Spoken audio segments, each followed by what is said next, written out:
You guys. Hello, my friends. Hold on. No, I don't want to add a filter. So hot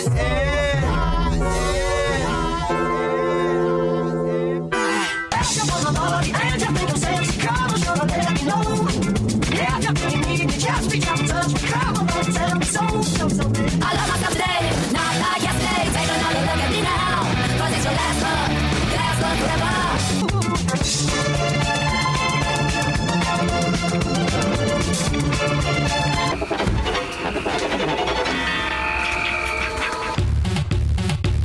My milkshake brings all the boys to God, and they're like, it's better than yours, damn right. It's better than yours, I can teach you, but I have to charge. My milkshake brings all the boys to God, and they're like, it's better than yours, damn right. It's better than yours, I can teach you, but I have to charge. You want it?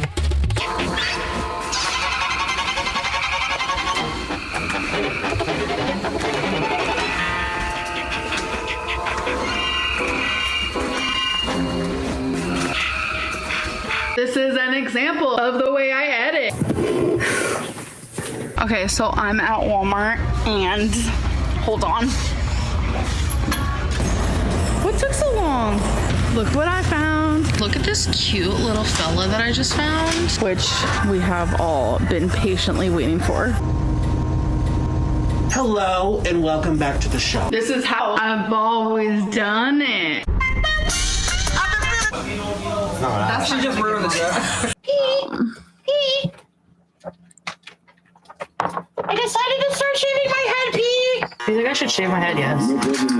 Just shut the f up for fuck's sake. Fucking fine. I'm actually feeling really good, thank you. I mean, Jesus fucking Christ, you are just goddamn tedious. okay.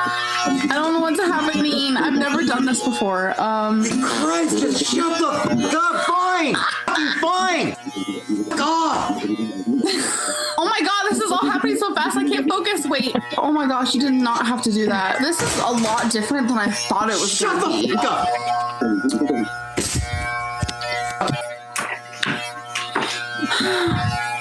So we're just gonna, you know, enjoy the ride on that one. Oh my gosh, the hand under the chin thing. Why? I'm having a good day. And she's counting calories. Thank you very much. There's like 95% of my life you guys just know nothing about. I think that's all the questions I'm gonna do for now. How much do I get paid because they want to start YouTube? So this is how Libby does her makeup song. I think I'm just gonna like stop. For now, I'm just not gonna talk about it, but I just want you guys to know that I am losing weight and I am trying. That's really all that matters. In my purse. In all forms. I'm just really excited to go. Walking and she broke her knee. I like this a lot. I think really just mainly out of habit, and I think it's kind of weird that people are like so like, Amberlynn, like why do you do that? Like what's the point? Girl, it's a habit. Like I feel like we all form habits, and that happens to be one of mine. So if it bothers you a ton, like I'm really sorry, but I could be doing something worse. Like, you know, remember when I used to stick my tongue out? Yeah. Like, come on, like, it's just a little bit of chin, like, touching. Like, there's nothing wrong with that. But people thought I just spliced together a bunch of random clips. But now, as you can see, that is not true. Yes, you look beautiful. I'll tell them that. Lies. I think I'm losing my mind. Yeah, I'm good. I feel really good. Totally fine. We're totally fine, I promise. I promise. Oh my god, this is gonna take too long. This was a flop. Literally so true. Whatever.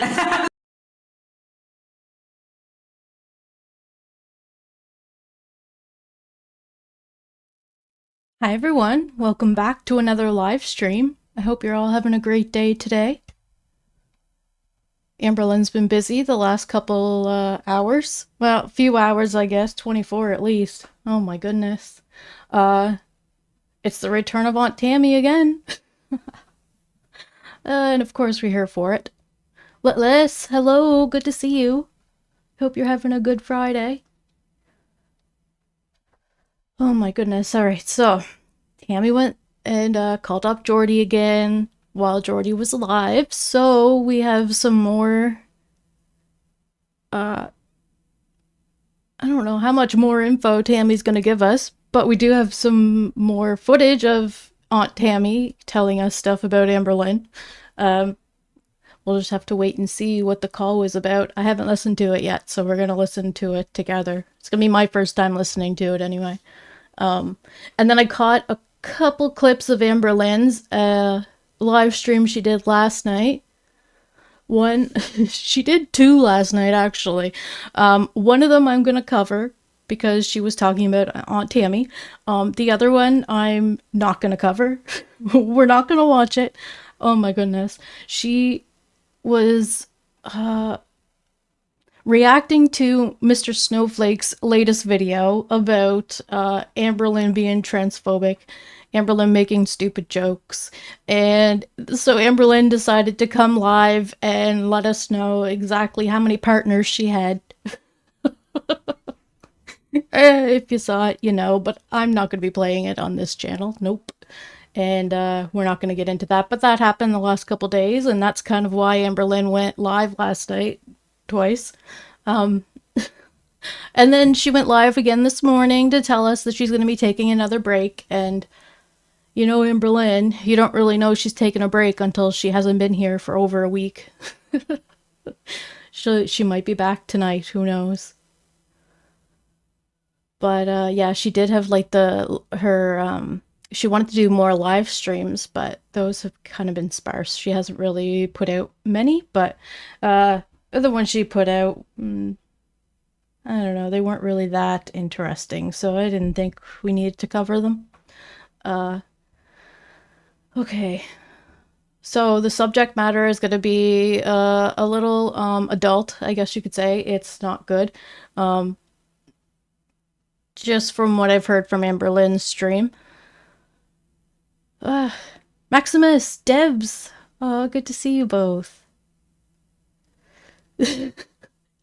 Debs, you're so right. This family is a case study in dysfunction, for sure. And they're putting it all out there for us to take in and just observe and just reflect also on your own life, you know? Oh my goodness. There's always room for improvement, you know? Alright, so Tammie was also putting some posts out, and here's one of them. It's a message that she sent to Amberlynn blocking her. And Tammie said, "Say what you want about me because I'm at the point where I don't care. Says more about you than me. But telling people where I live is illegal. Look up doxing, especially with the kind of community you have decided to latch onto. XOXOX." Well, telling them where you live, it's not like she's giving them the whole, like, address, did she? She probably just said, like, the city or town or something. I'm, like, thinking, like, there are phone books. I mean, even though there might not be phone books, I mean, I've still got a phone book here. I've got it delivered for some reason, you know? So there are phone books out there, which have your number and address usually. So I don't know if Amberlynn is saying something like her town or, you know, I don't think she was giving out her exact address. I don't know. I didn't really see it. I don't know what Tammie's talking about, but it doesn't seem like something Amberlynn would do, is to say like a whole address, you know? She's got some standards. All right. Actually, I was gonna save this for last, but I think I'd rather do it right now. No, I'm gonna save it to the end. There's a surprise at the end. Not really a big surprise, but you know. Anyway, I'm just gonna save it. And we're gonna keep going with Tammie, because it's a feel-good thing at the end, you know? Which we're probably gonna need a palate cleanser after this. And if you're hearing a bunch of noises and banging in the background, there's some construction going on around, so that's what that is. But it's like, I have to go live today. I can't just wait till tonight. All right. Okay, so we're gonna get into the call with Jordie that Tammie had. Hello. Hello. Hey, nice to hear from you again. You too. So to answer your question about the phone, it is true. I turned off my mom's phone. The reason why I did it is because I just got my mom a new phone. Got it all hooked up for her because she was constantly having problems with, her like real cheap phone that she had. And I was trying to bring her up to speed kind of thing. And then she was just going to pay me monthly for the service and insurance on it. And that didn't even last a month. So it was started on the 14th of last month. And so when everything happened, I'm 100% positive that this is the right decision for me. And so when I, the disowned statement, it is true for me on my side, 100%. I never want to talk to any of them again, but I will continue talking about them. Oh my goodness. The drama. Okay, so she cut off Grandma Lynn. She can't contact anyone outside of the family or outside of her house ever again.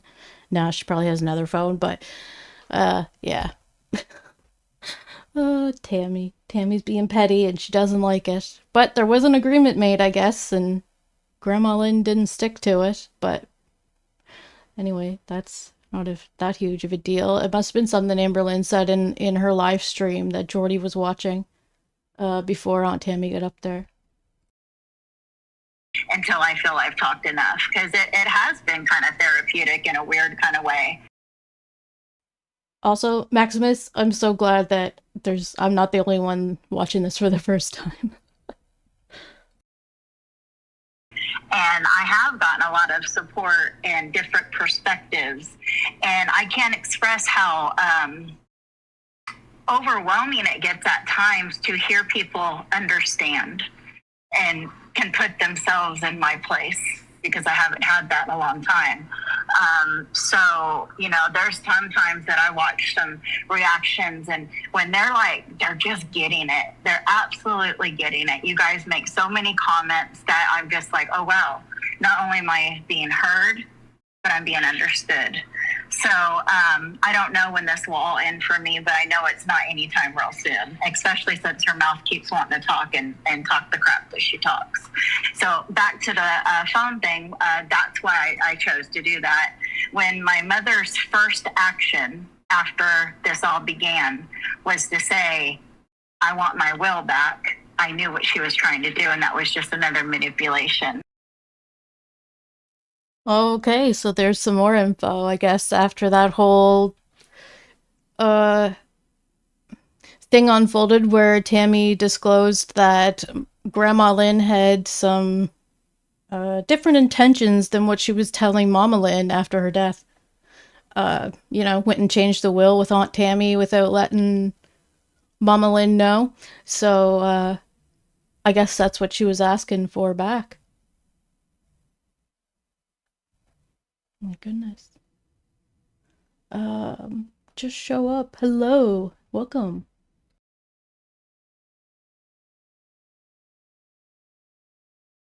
And I didn't fall for it, gave it back to her immediately.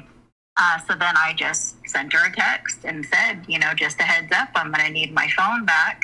At first, I did say I would give her to the 3rd of the month, because that was the day that she had paid me for the phone, even though she had gotten the service the 14th the month before. And so I was going to give her till the 3rd to get another phone and, get it all together and stuff. And then I guess the human part of me kicked in a little bit, the hurt part, the petty part. We all have a little bit of that in us at times. A little bit. She doesn't just have a pinch of pettiness in her. She's got a whole handful of pettiness here. Aunt Tammy. Oh my goodness. She's trying to downplay just how petty this is. And I think that peaked its head, because I can't get over the fact that my mother wanted my sister to find out after she was dead what she had done behind her back. And the fact that even after my sister and Amber found out this information, the fact that they still are like kind of doing what they're doing and like, oh, that's okay that she did that, because their whole goal is the house. Oh, So, yeah, they're probably very happy with your decision. Yeah, and again, I never wanted it. I never wanted it. I mean, who would turn around, some money to put down, and that's another thing. When it was a life insurance kind of thing, I told them whatever I got from it, I would just make a lump sum down on my house that I'm paying. So I really just was never ever concerned about the details. Well, it seems like she had a plan for the money that she was gonna get, but no, it's no big deal. No big deal. Apparently they were a lot more than I even, could imagine at that time. But that is why I made the abrupt decision. The very next day, I ended up suspending my mom's phone line. And the petty part of that was I could put myself in my sister's place ever since this happened, when it got changed, how that would feel right after losing our mother, to have to deal with that blow. And the fact that my mom wanted my sister to even feel any level of that made the petty part come out for me. So I wanted my mom to feel what I think would be like 1/100th of that feeling when she went to use her phone and realized I had taken it away from her. Did she just say she was, like, doing something to Grandma Lynn in the name of Mama Lynn? Like, was she trying to stand up for her sister by doing something kind of not nice to her mom? Oh, okay. I think that that's fair. And I mean, you're under no obligation to facilitate Exactly. that for her. I mean, Yeah. she's, I mean, I'm but going to try not to talk too much about my mom, just as the respect of that she is my mom. She is who brought me in this world. But at the end of the day, she definitely has that mentality that titles are just given. Yeah. Like you should just respect her because she's your mom, and my grandkids should respect her because he's the grandma. Well, I've always said you have to earn that. It does get given to you right out the gate. You kind of have to keep earning it to keep those titles, Uh-huh. So it gets a little messy along the way. That's interesting. Let's remember that now when her parenting and grandma skills come into play up here. I do think that it's shitty that Amberlynn brought this information out for everyone to hear, trying to make you look like the bad guy. Yeah. Maximus, I wonder if that's true though, if she will get the house. Do you think Mama Lynn will even, or Grandma Lynn will even change the will, or, will she still just keep it but not tell Tammie or Mama Lynn at this point? Maybe she'll just write them both out, who knows? Yeah, and she'll continue. But when I say I have no skeletons in my closet, nothing that I haven't said or would be willing to share, I'm no fear whatsoever. When she says square up, I say square up times 2. Come on, bring it. Bring your best shot, because I got so much and you literally have nothing on me. But she's going to try to make the storyline as if she does, but she truly doesn't. So. Yeah. I and No worries. a lot of the people watching all of this, we had to laugh when we saw Amberlynn say, "Oh, I'll talk to her, and I'll talk to her real good, square up." And then when you guys finally had a conversation, she sat there in silence and cried. Yeah, that was something to me. I mean, I'd be lying if I said I haven't laughed over that a few times. I've never had someone tell me to square. I'm not that kind of person, by the way. I'm not really like that ghetto line kind of person, like square up, square. It's just not me. But I mean, if you outright call me out in front of thousands of people and you think I'm not going to show up, I think she knows the difference now, because I'll show up every time, especially when it comes to you talking about me or my family. And I think she's done her fair share of that.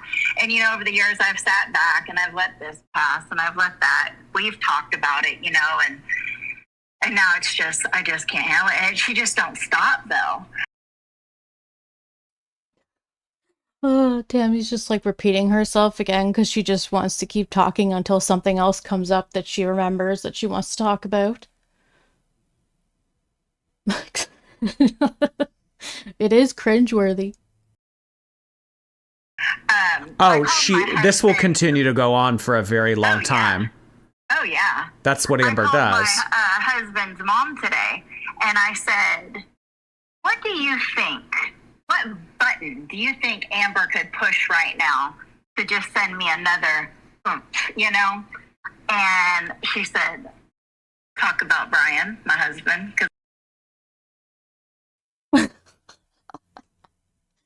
Oh my gosh. Yeah. Let's talk about Brian. I love that man more than I could have. God answered my prayers with my husband. So I am very protective, and she knows that. Yes, but which God? Ugh, I'm so disturbed by what Amberlynn said that I'm just not gonna give any, okay. Alright, gonna keep going. I love him more than anything in this world. And so that's why the update about, which I think is so funny too, the buffet thing. Yes, I seen her at the buffet. People are like, well, how did she see you at the buffet? So Amber thinks it's real funny to me because she was there. And I get what that insinuates, right? Who am I to say, haha, she was at a buffet when I was there too? The difference is, number one, I'm not 600 pounds. Number two... Yeah, so Tammie's already said this stuff as well. The buffet story, we've already heard this. The reason why we go to this particular restaurant, it is my absolute favorite. It has every option that you could think of. Okay, well, if it's your favorite, do you think maybe other people might like it as well? Or is it just they're raining on her parade, they like it only because she likes it, they know she'd be there, everything just seems to center around Tammie. Not everyone likes everything, but this particular restaurant has literally everything you can think of. So no matter if you're on a diet, if you're carnivore, if you're keto, if you're I don't give a fuck, it doesn't matter. You can leave there happy and get your choices. So that's why we go there a lot. And so we just happened to be getting off work that day, and on some days of work we get paid to eat depending on what the job was that day. So we choose there, and we just happen to be at the same place at the same time. But my answer to that was, let's compare plates. Where I'm on Mongolian grill, healthy beef and shrimp. Okay, this does not matter. She's just trying to go at Amberlynn. You're in deep fried section, so I don't know what to tell you about that. Let's compare plates. I like that. Any day of the week. I got so many pictures of the foods I eat, because I'm just that person. I take a lot of pictures of what I eat, and there's times that, I have to calculate it, and there's just a lot to it. But yeah, I guess that's just kind of more receipts. I got what I eat. When Amber was at the Chinese buffet, does she get up and make her own plate, or does she have your sister make it for her and bring it back to the table? Okay, so... There was a giggle there. Oh my goodness, what's gonna come? JJ, hello! The very first time I seen Amber, she was at the buffet getting her own whatever. I couldn't tell you what she was getting, because actually when I realized it was her, I kind of froze for a second, because I didn't know how to process how I was feeling in that moment. So I don't know what she was getting, but she was definitely getting whatever. And then after that, I didn't see her go up until she was exiting the restaurant. Now, going 100% on hearsay, but hearsay that I would believe in the situation, my mother would tell me that she has my sister go up and get her, I'll just say, additional plates, because she is embarrassed to have people see her go up multiple times or what she puts on her plate. Yeah, that kind of makes sense because Amberlynn and Destiny used to go to the Golden Corral. And I think there was another Chinese buffet they used to go to, but it was usually Destiny would be coming back and Amberlynn would be filming with Destiny. Destiny coming back with like an ice cream or something like that, you know, or dessert. So it didn't always seem like Amberlynn was going up, but she was going up and taking videos sometimes. So yeah, I'm really not surprised that this would happen. Oh. And you know, this is becoming more and more clear why they don't want me around. It was like they could keep me around in the background to do what they wanted me for, right? To drop off a vape. Not really in their life, because I would have said, like, what are you doing eating that? You know, like, what the heck? And that's it's becoming more and more clear. She wants people around that she can bulldoze. Yeah. Yep. And another thing through all this I've noticed, and this may sound, and I'll probably get chewed up for this, but it's a lot of processing for me right now. And when you see things a lot differently, some things become more clear and other things bring up other questions, you know? So at times I'm like, what the heck is in common with these 3 women in my life that would, you know, add to this equation? Because it just seems so, it gets very overwhelming in my brain sometimes trying to just understand. And it comes down to one word for me, and I never thought I would say this, but it's jealousy. It's misplaced jealousy, but it is. My mom is jealous of me and has said it out of her own mouth. She has said things like, and this is when I constantly showed up for Amber when no other person gave a damn. I watched her videos. I text with her. I just tried for years and years, as you guys have started to see and will continue to see.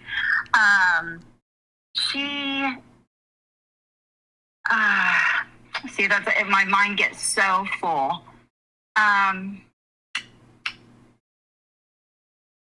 My mom would say things like, you're already the best daughter, the best wife, the best mother, the best sister. You don't have to be the best auntie too, was her exact words. And I didn't really take it at face value there. It's like she gets jealous over all the things that I do for my family. Because the difference is I not only show up, I suit up. You know what I mean? I'm present. And I buy a lot of their needs based on love, not for show. You know,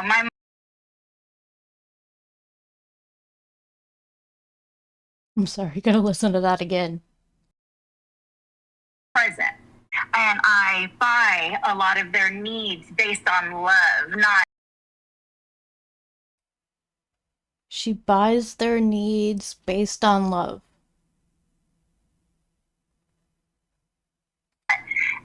For show. Not for show.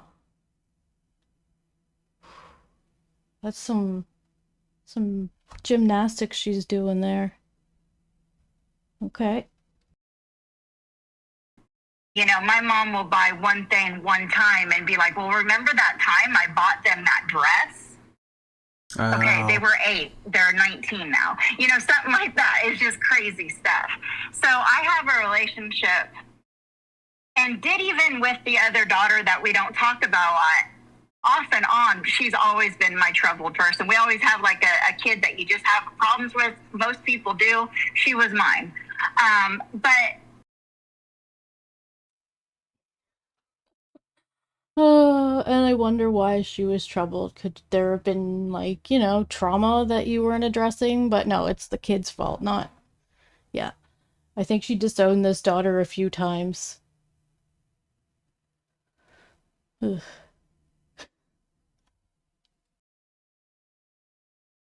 I've always tried with my kids. I've always showed up. I've never lost my kids. I've never abused my kids. I tried to spank my child once, and that was hilarious. That didn't go well. So, you know, it's just like we're very, very different.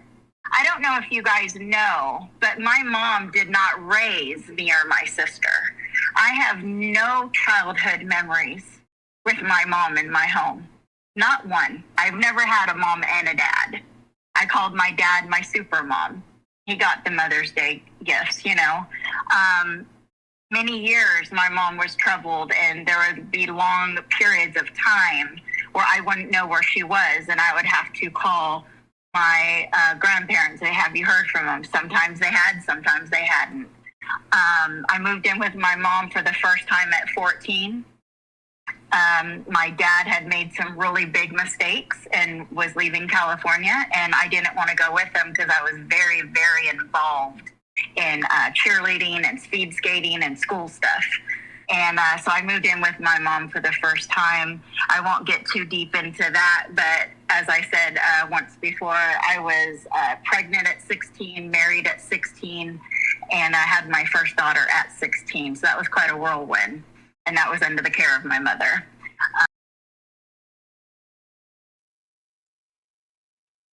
All right, so it just seems like there's a lot of generational trauma being passed down, which then results in all of these issues here.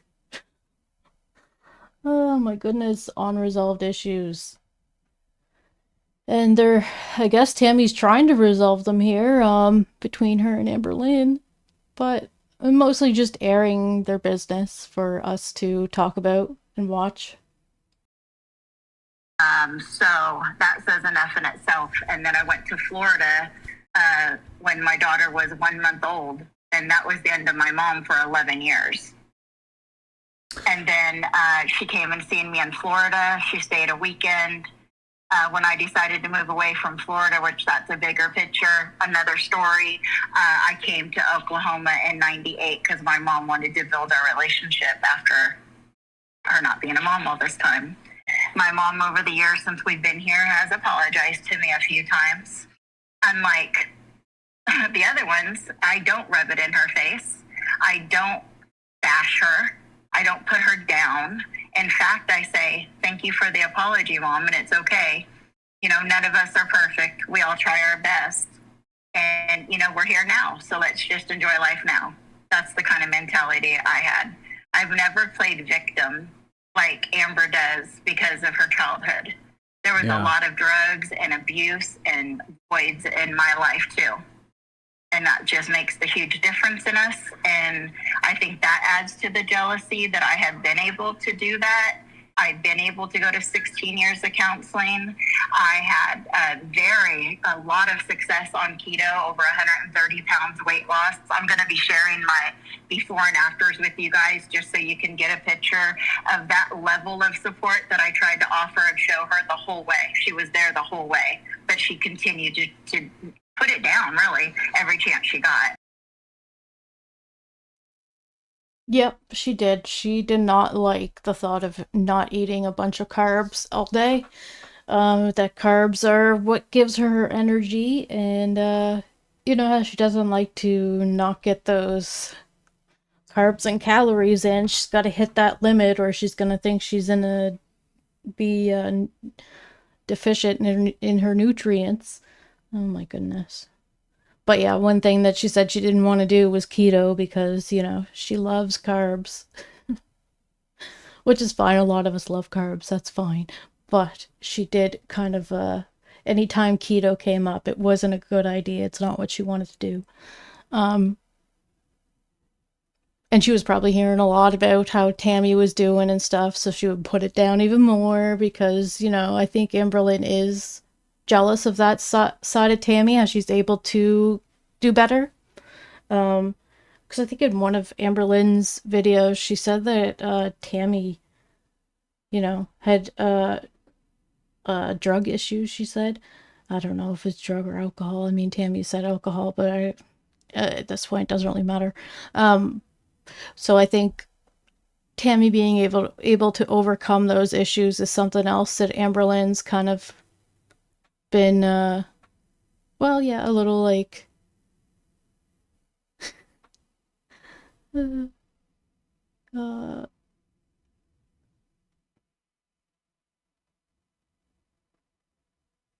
I guess I could say jealous of Tammie for going through with it.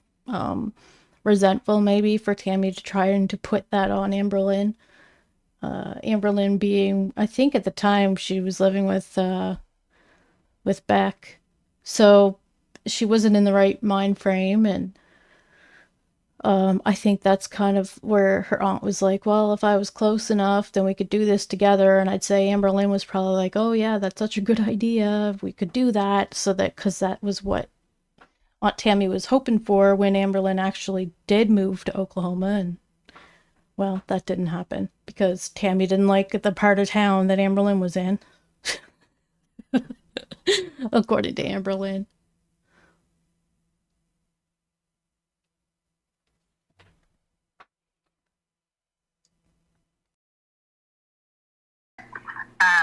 Jealousy is an interesting concept that you bring up because it brings me back to when you and Amber were talking and she said to you that you're actually the one who is jealous because she and her mom have such a good relationship. So it's just interesting to hear. There's no jealousy there. It's what I always wanted. That's not jealousy. I am hurt. Like I said, when we got to the end of the road, I was left there and they like kind of drove off kind of thing. You know, that's not what I had planned all this time. So there's not jealousy. It's more hurt. It's just, oh my God. But then understanding why would they not want me around makes more sense now. Yeah, and you know what? Do you have anything to add to that thing where Amber said that she couldn't spend time with you unless it was with your sister in attendance as well? Like, what did she think was going to happen? Like, you were going to do something, or? Yeah, it's just another stupid ass excuse because number one, at that point, I've known her better than her mom. We had a constant relationship, you know what I mean? If anyone that she should have felt comfortable with, it would have been me. And especially, you know, to meet the family after this, it's not like I was a stranger at that point. You know what I mean? Maybe my kids and my grandkids, I get it. But that's not what we were talking about, you know? So she just used that. And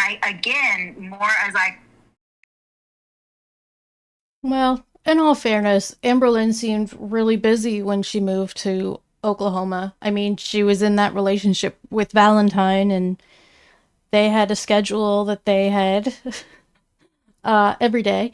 And then right after that, there was Tammie for the last year. So there was always, you know, someone else that Amberlynn was able to talk to. Even Alexis, even if they were just friends, you know, she had someone there all the time. So she was more like, had her fill of social interactions and didn't really have time to go out and try to make an effort with Tammie. And I mean, especially if there's already some stuff going on and there's just like little indications that maybe it's not a good idea for either of them to get close to each other. There must have been something like they were both feeling it. Even though Tammie wanted to, you know, she gets like offended real easily by Amberlynn. So I could see where there was like a clash there where they just both, Tammie can say it's Amberlynn, but I think she tried with Amberlynn. And then when she wasn't getting the receptive, like, interactions that she was hoping for, she kind of was just like, all right, well, now it's an Amberlynn issue instead of a Aunt Tammy issue. But, yeah, it just kind of, didn't work out the way that they were both hoping. And who knows? I mean, maybe Amberlynn's relationship with her mom, like, got better while she was there, or maybe it hasn't been getting better. Who knows? Yeah, it seems to be all right, but, you know, when they're that close and she's relying on her that much, maybe not always so great. just I don't think she wanted me to know her real life. How she acts, what she does, because she knows I went to Kiwi years ago, so that has to stay in her mind somewhere that I'm capable of doing it again. And then here we go. Fast forward, here I am. So it wasn't, probably a bad decision on her. But, she could have changed too and been a better person. And then you wouldn't worry about, other people doing that. Why can't you just be a good human, Yeah, and, she keeps. Drox, well, that's a good point there, that Emily was just a perfect stranger that she invited into her home. And,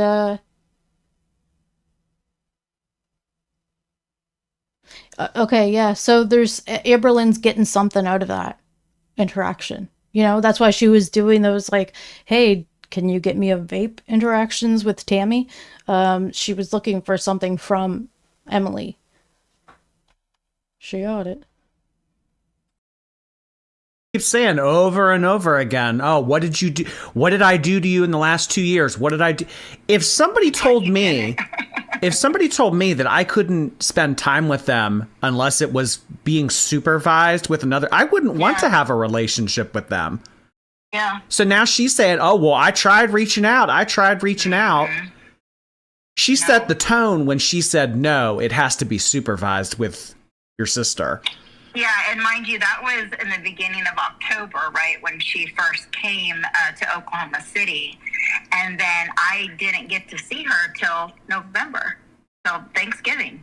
Yeah. So, you know, she had already been there, like, you know, at least a month to a month and a half. And the fact that I didn't get to see her except that first night that she got here when I got to see her girlfriend the one and only time, that just hurt. I was like, I don't understand why. And then I would hear through my mom, oh, well, her and her mom went to the museum today. Her and her mom did this. And I'm just like, why wouldn't they invite me? That's just so weird. You know, and that's how it all started. And then, you know, I stay pretty busy. So sometimes, you know, we'll be here today and then I'll be busy for 2 or 3 days with work-related stuff. And then it's like, oh, wow, no text, no call. I talk to my mom. They're doing this. And I'm just like, okay. And I even have messages where I'm like, I'm glad you're spending time with your mom and getting some time together. It wasn't jealousy. It could have been both. I think she is glad that, like, you know, that they have each other, but at the same time, she's jealous that she's not included in on that. And I mean, Amberlynn probably wanted to spend some time with her mom alone, so, you know, Tammie didn't have to go everywhere with them. And like, what if Tammie was working that day and couldn't go? But they probably didn't even ask to find out. That's something else that was probably bothering her. Drox. Yeah. That, like, Alexis stopped hearing from Amberlynn when she started dating Emily. And that whole time she was with Valentine, like, she was just on her phone all the time, you know? Not telling us who Valentine was. Of course, with good reason, because Valentine, aka Erica, had a wife. That Amberlynn at first didn't know about, then knew about. Oh my gosh, that's a whole story.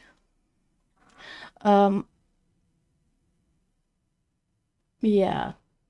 As long as Amberlynn's getting something out of it, she doesn't really care what the other side of everything is. I just didn't want to be totally kicked to the curb, and that's what happened. Right. And then the cruising, I think, is another aspect that she's jealous of.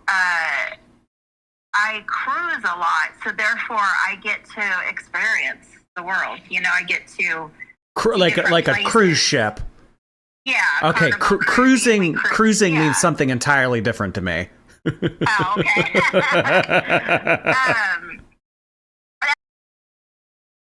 What?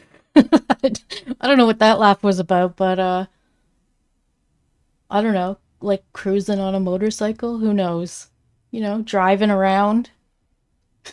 The way that he laughed, I don't think that's what he meant, though. I've been watching a lot of videos, and when I came across one of, Snowflake reading I guess some story she wrote, it's all based on a cruise ship, I was just like, oh, wow. But I think that's just another thing, because she obviously can't do those things. She obviously can't, climb waterfalls and walk on the bottom of the ocean and scuba dive and do all those things. So she hears me doing them. I think she could find her way. It's resentful. Now, Tammie, I think she could find her way to the bottom of the ocean. I knew you were going to say that. Oh my gosh. Jordie be petty over here. As soon as I said what I said, I knew. I think that she could find her way to the bottom of the ocean. My lordy. Drox. That's what I thought it was. On the prowl. On Thanksgiving, when you were seeing her of 2023, did Christine make her plate at Thanksgiving? No. Oh, she made her own plate. Okay. All right. Yeah, I think she did. All right. 1 or 2? I really couldn't tell you. I have a just, yeah, I couldn't tell you. Oh. Another thing that's come up, I got a call from, this person sent this to this person sent this, and then I get a call, and yada yada, and I also got a text about Amber saying I was doxing her. And I kind of knew what doxing was from obviously being around on YouTube a little, but I wanted to make sure I understood what doxing meant. So, of course, look it up, and I'm like, what is she talking about? Like, what? And then I realized what she was referring to, and it's just another thing of deflection. Like,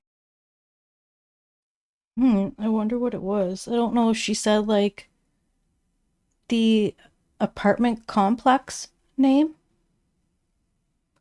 She did say she lived downtown in Oklahoma. Yeah, so Tammie's been on a few cruises, I guess, but Amberlynn kind of brought up that Tammie had went on a cruise back in 2013 or 14, I think, when Amberlynn was really upset that Tammie had the nerve to tell her that she wouldn't spend $300 on a purse. She's like, I don't tell you how to spend your money. You're always going on cruises. If I want to spend $300 on a purse, I'll do that. Like, man, if you think about it, yeah, Amberlynn and Crystal could have saved their money and actually tried to go somewhere, but they weren't really driving anywhere or going anywhere, so I couldn't really see them actually trying to take a trip somewhere without Crystal's parents, so even though they were in their early 20s.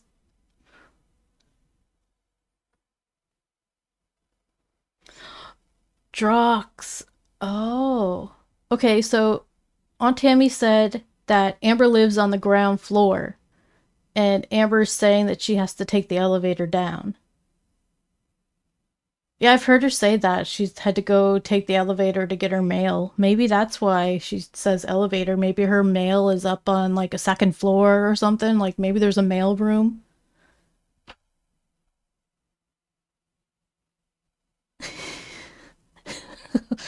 Some people already kind of know where she lives. It usually doesn't take very long.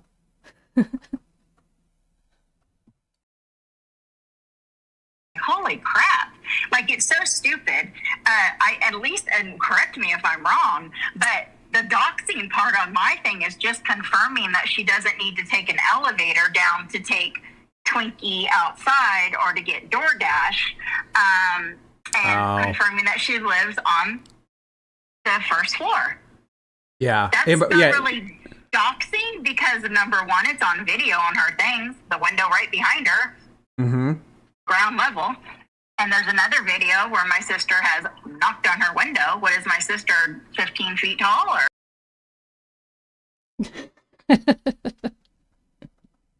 He's flying up there to the windows. Oh my goodness. So has Amberlynn said that she, like, just because she says she takes an elevator, or, like, is she trying to insinuate that she lives in a high rise in the top and not just down on the main level?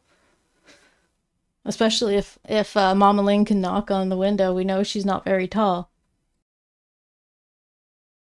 25 feet tall, 30 feet tall, like how tall is she? You know, so it's not really saying information that's not already out there.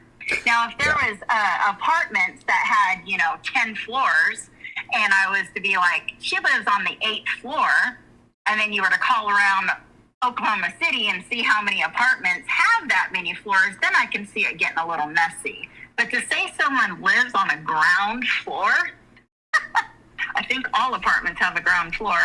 People have also suggested that perhaps she's in an disability compliant apartment, because we do notice things like the lowered countertops and the bar in her bathroom and things like that. She is in an apartment in that kind of situation. Of course, she didn't ask for it. That's what she got. That's not what she ordered. Oh, they did put her in like a disability compliant one? I guess you would consider it, as far as I know, yeah. With everything that you've said and what I've seen, I'd say yes. Oh, interesting. Mm-hmm. Oh. But yeah, no, she uses doxing very loosely. I wouldn't listen. Oh, I have no fear. Yeah, there was a time where someone talked about one of her doctors, and it was like a public figure, and she said, "Oh my God, you doxed my doctor." Yeah. I don't think she knows what that means. Yeah. I think somebody took a picture of Jade walking Twinkie one time, and she said that was doxing. Anything Amberlynn doesn't want people to know is doxing. Yeah. I mean, I guess she can show and tell everything under the sun, but anyone that says anything against her or about her is another story. A thing that we were talking about last week is when Amberlynn was reaching out to you to drop off vapes, what types of vapes were they? And were they the type of vape that you are able to get because you have a certain type of card? Yes, I have the medical marijuana card, and so does several members of my family. You would think Amber would get one, right? Oh. Not very hard. Not very hard at all. Oh. It's sad to say, I do have legitimate diagnosis but it's so, how do I even say that? It's a joke. The medical cards here is an absolute joke. It's another way to have to pay another fee. Yeah, and she would have to get an ID in Oklahoma, and she hasn't done that yet. That would be a trip to the DMV, probably. And, she thinks Ubers are just disgusting. To get what you're going to do anyway, kind of thing, right? You literally get on a video screen most of the time or sit in front of a doctor that you've never met from a day one. He asks you, what are you going to use for your reason? You tell him, he signs the paper, and you go get it. It's a crock. So the fact that she doesn't even have one is just crazy to me. Because why would you want to do stuff like that and have a chance of getting in trouble because you're not legally doing it when you could easily legally do it? Well, it's just easier to get the crap they're selling at the gas station, isn't it? Oh, well, it's out of laziness. It could be Absolutely. it could be very easy to go and get it, but it's just the fact that it takes a little bit of effort. It's like the same thing of why she didn't vote. Yeah. Oh, let me touch on something before I forget. This little picture that she's trying to portray since this has happened with her relationship with her and my mom. Now, I have not seen or heard or talked to any of them, right? But I know it is just another show because I know my mom. I know her feelings towards Amber. And the whole time, let's just go the last year, because that's when really things started where I was seeing documented proof of my mom's illness. Never called and texted her to check on her. Wouldn't answer my mom's text over and over and over again. Phone calls. My mom would talk to my sister about it. It was a big, major ordeal. So how do you go from that? And when she said, "Oh, when I hang out with my grandma," now I can't give you an exact number, but I would say 10 to 15 times in 2 years. It's not really like that much, and it would be them coming over, maybe playing a game, and then it's always food and bingo. She made it seem like she was spending in a hurry to leave to go get the food and bingo. Oh, it was like, okay, we have to go spend time with grandma, and the only reason why she would go through with that is because she got food after. Absolutely. And the fact also, I think a big part is that there's no way she could use the bathroom at my mom's house. So I've always wondered how that worked out. Impossible. Backyard? Impossible. Oh my gosh. Oh, Jordie. Backyard. Oh my gosh. No, but I can picture like a little tiny bathroom that like even like, you know, regular sized people would have a hard time like feeling comfortable in because it's so tiny. And like, yeah, and Amberlynn not being able to go in, which, you know, she had issues like that before with at Destiny's mom's house. You know, just this wasn't accessible for her. The backyard. Backyard, maybe. I mean, I guess, yeah, but not in the house, in the bathroom that's in the house. Impossible. It is the smallest bathroom I have ever seen in my life. Oh, so very similar to the ER, like, oh, let's go to the ER because we get Denny's after. Probably.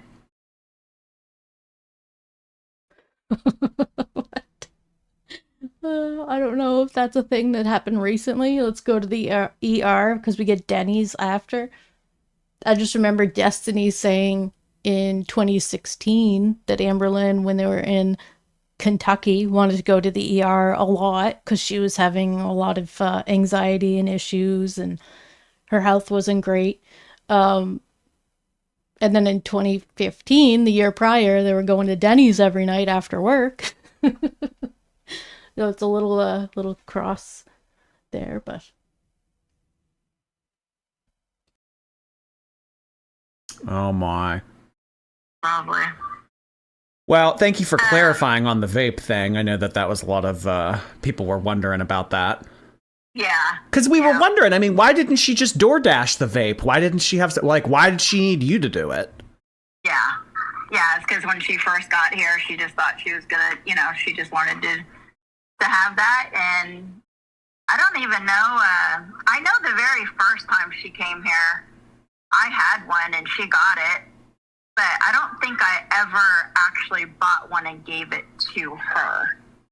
Okay. And I used to tell my mom all the time, well, she needs to get a card. She needs to get a card because when my mom would ask, and then my mom got hers, and then that was it. I was like, get it first. That ain't my problem. Yeah. I ain't going to deal with it, you know? So. Drox. Okay, awesome. So Amber had a vlog a few months ago where she went to the ER in the middle of the night, and they went to Denny's after because it was across the street. Okay. That explains it. Yeah, because, I mean, that puts you at risk. Yeah, definitely. And at first, I didn't even think twice. I think I got caught up over it was Amber. I mean, it's just weird. And when you first get legalized here, too, it is a transition. You're so used to, I mean, because I'm not going to lie, I smoked it before I was legal, too. Like, pretty much everyone that smokes it, you know, either you do or you don't. I just legally smoke it now is the only difference. So I really didn't put a lot of thought into that one. I'm really trying to remember, honestly. I'm pretty sure I gave her the one I had. I don't think I've ever bought her one, but not that it's any better, but I'm just trying to be 100% honest with that. But yeah, that's about it for that. But the whole thing with my mom's cancer is my sister or Amber never called and checked up on her or, you know, made sure she was okay. Well, I mean, Amberlynn didn't even do that for her own mother, so I don't know if she would do that for her grandmother. But it was good that her mom did it for her. It's been me the whole time. So now if they are going around, it just shows more that it truly is just trying to get that house. Oh, yeah, they want the house. So gross to me. Yeah, they want the house. So gross. Yeah. Out of all of this, that's what they're taking from it. Yeah. Yep. And I'm sure Amber's going to love to bring up the past with my mom with cancer. Drox, yeah. That's how it always is. people called her out, and she said her health issue wasn't that serious, so it shouldn't be a big deal. After crying on camera about how scared she was. She did that a lot. I think it was like, I feel like it was almost last year. My goodness. Where she had some kind of issue and she played it out in vlogs and was releasing them like as if something bad was going to happen. And then you get to her diagnosis and she's like, oh, okay, it wasn't a bad. It was just a scare. But she like knew that but wasn't telling people. She was like, you're gonna have to find out if I'm diagnosed with something serious by watching my vlogs. I'm not just gonna update you in my post. It was just weird the way that she put it out, that she was putting out those videos. And yeah, she's always trying to downplay that there's nothing wrong with her so that people aren't she doesn't want to worry about it herself, so she doesn't want other people to tell her that she should be addressing the issue, because then she's going to have to address the issue, and that makes it real. My mom did lie years and years and years ago about having cancer, and it became a very big thing in our family when I found out that it was not true back then. It was, she had Barrett's esophagus, which is pre-cancerous, things that could turn into cancer, but that's not what she was saying. She was living and speaking as if she had cancer. All right, well, that kind of sounds what Amberlynn's accused of as well. And she told her family, friends, everybody that. She literally would tell my children, well, I don't know if I'll be here next year. Well, I don't know if I'll be here next Christmas. And it was constant. And I don't know about you guys, but I don't think there's a parent in this world that would want their kids around a woman that talks about dying every single day when there's no documented proof that it was really happening, So my father was actually truly dying. My dad, years later, ended up moving back in with me for his final time. I didn't know, but from the time he moved in, he passed within 4 months. A hospice in my home. It was one of the hardest time, I think truly the hardest time of my life. And during that time, my mom wanted to keep lying about having cancer, trying to take the focus off of my father onto her. She wanted me to put him in an old folks home, assisted place, and let him die there because it would be too much work for me to do it at home. She may have been right. It was hard, The more that she talks about Grandma Lynn, the more I realize like how self-centered this woman is. Not Tammie, but like Grandma Lynn. Everything just kind of seems like it's about her, and she just has like a lot of similar traits to Amberlynn, so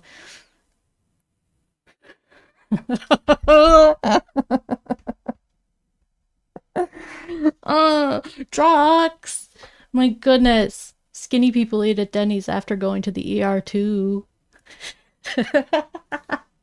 You're funny. Yeah, so Grandma Lynn's got her own issues that she's definitely passed on throughout this family tree. No, but no, I said no. And I even told her that day, well, you just remember that when it's your day, that you wanted me to put my dad in a home. Maybe I'll consider that for you. Because what had happened is I think I started getting very, very nervous about losing both of my parents. I knew my dad was dying within days, and my mom kept saying she's dying, but nothing to support it, no proof, And so I did the unthinkable. I did. I called her doctor because at the time I was her medical proxy, and I was as honest as I could be. And I even told them, I don't know if I'm just so afraid right now because I'm fixing to lose my dad and I may be afraid of losing my mom. I could be in so much denial right now, but I need to hear it from you guys that my mom has cancer, because either I need help or she needs help, but one of us needs help in this equation. And on the Bible, they got so mad and upset because my mom even did that to me. They said they spent 45 minutes talking to my mom her last visit, telling her everything to support the fact that she did not have cancer. My mom is a hypochondriac. Talk about Googling symptoms and having the diagnosis. She is the queen. Oh my goodness.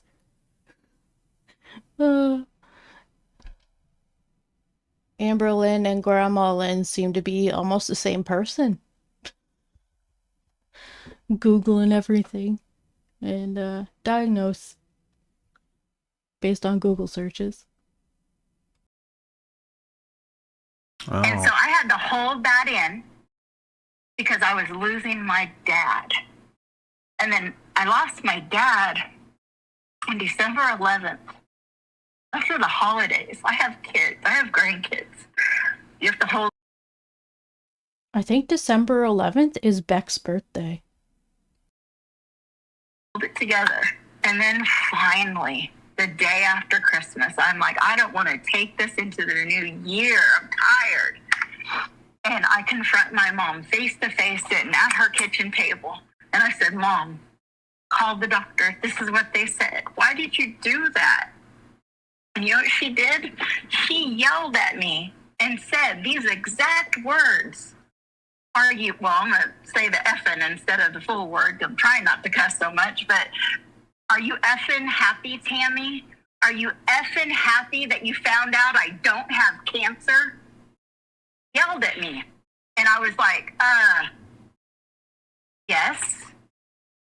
Yes, I am. I'm sorry, but I'm mad that you lied about it. But, you know, talk about a mind fuck. I've been through it.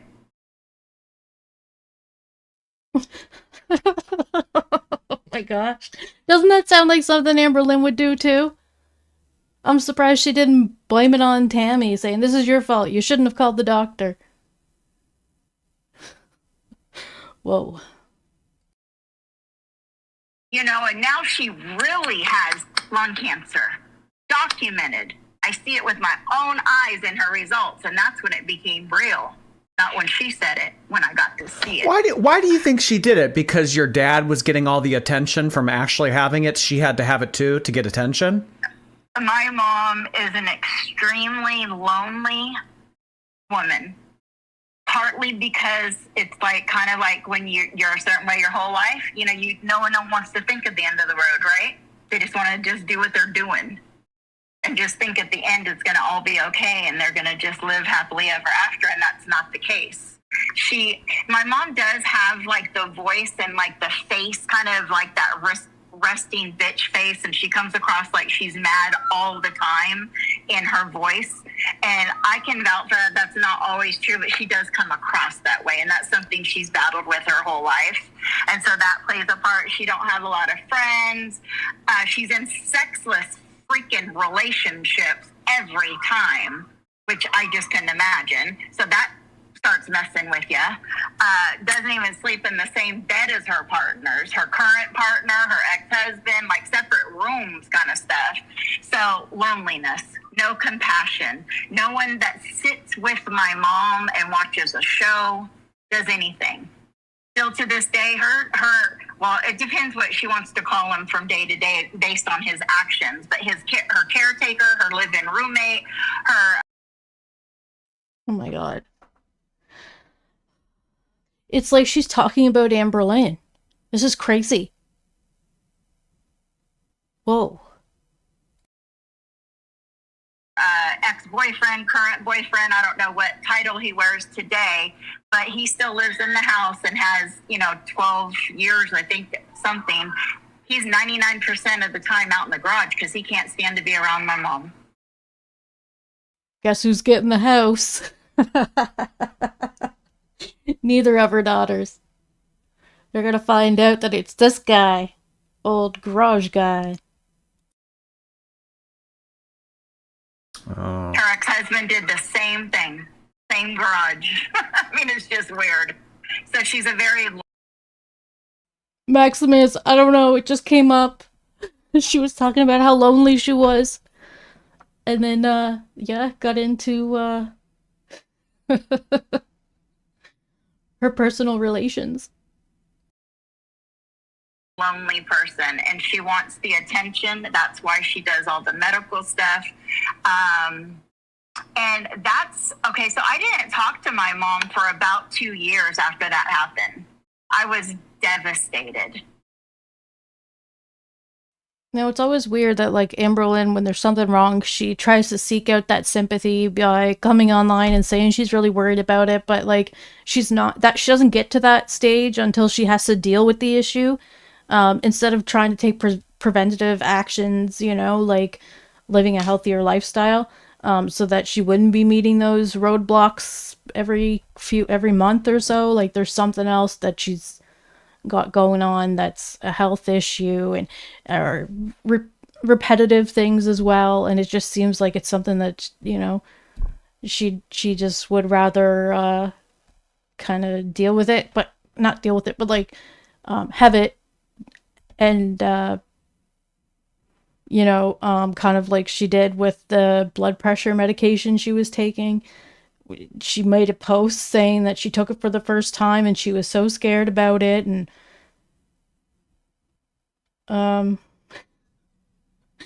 someone asked her if she could be a grown-up about it. But anyway, she just kind of likes to talk about her ailments a lot.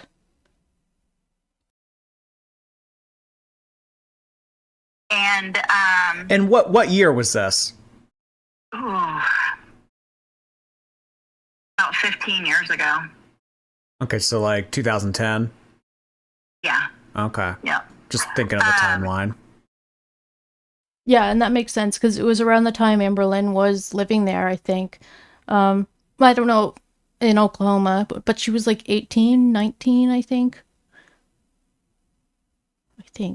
When she was living with her mom and her grandma.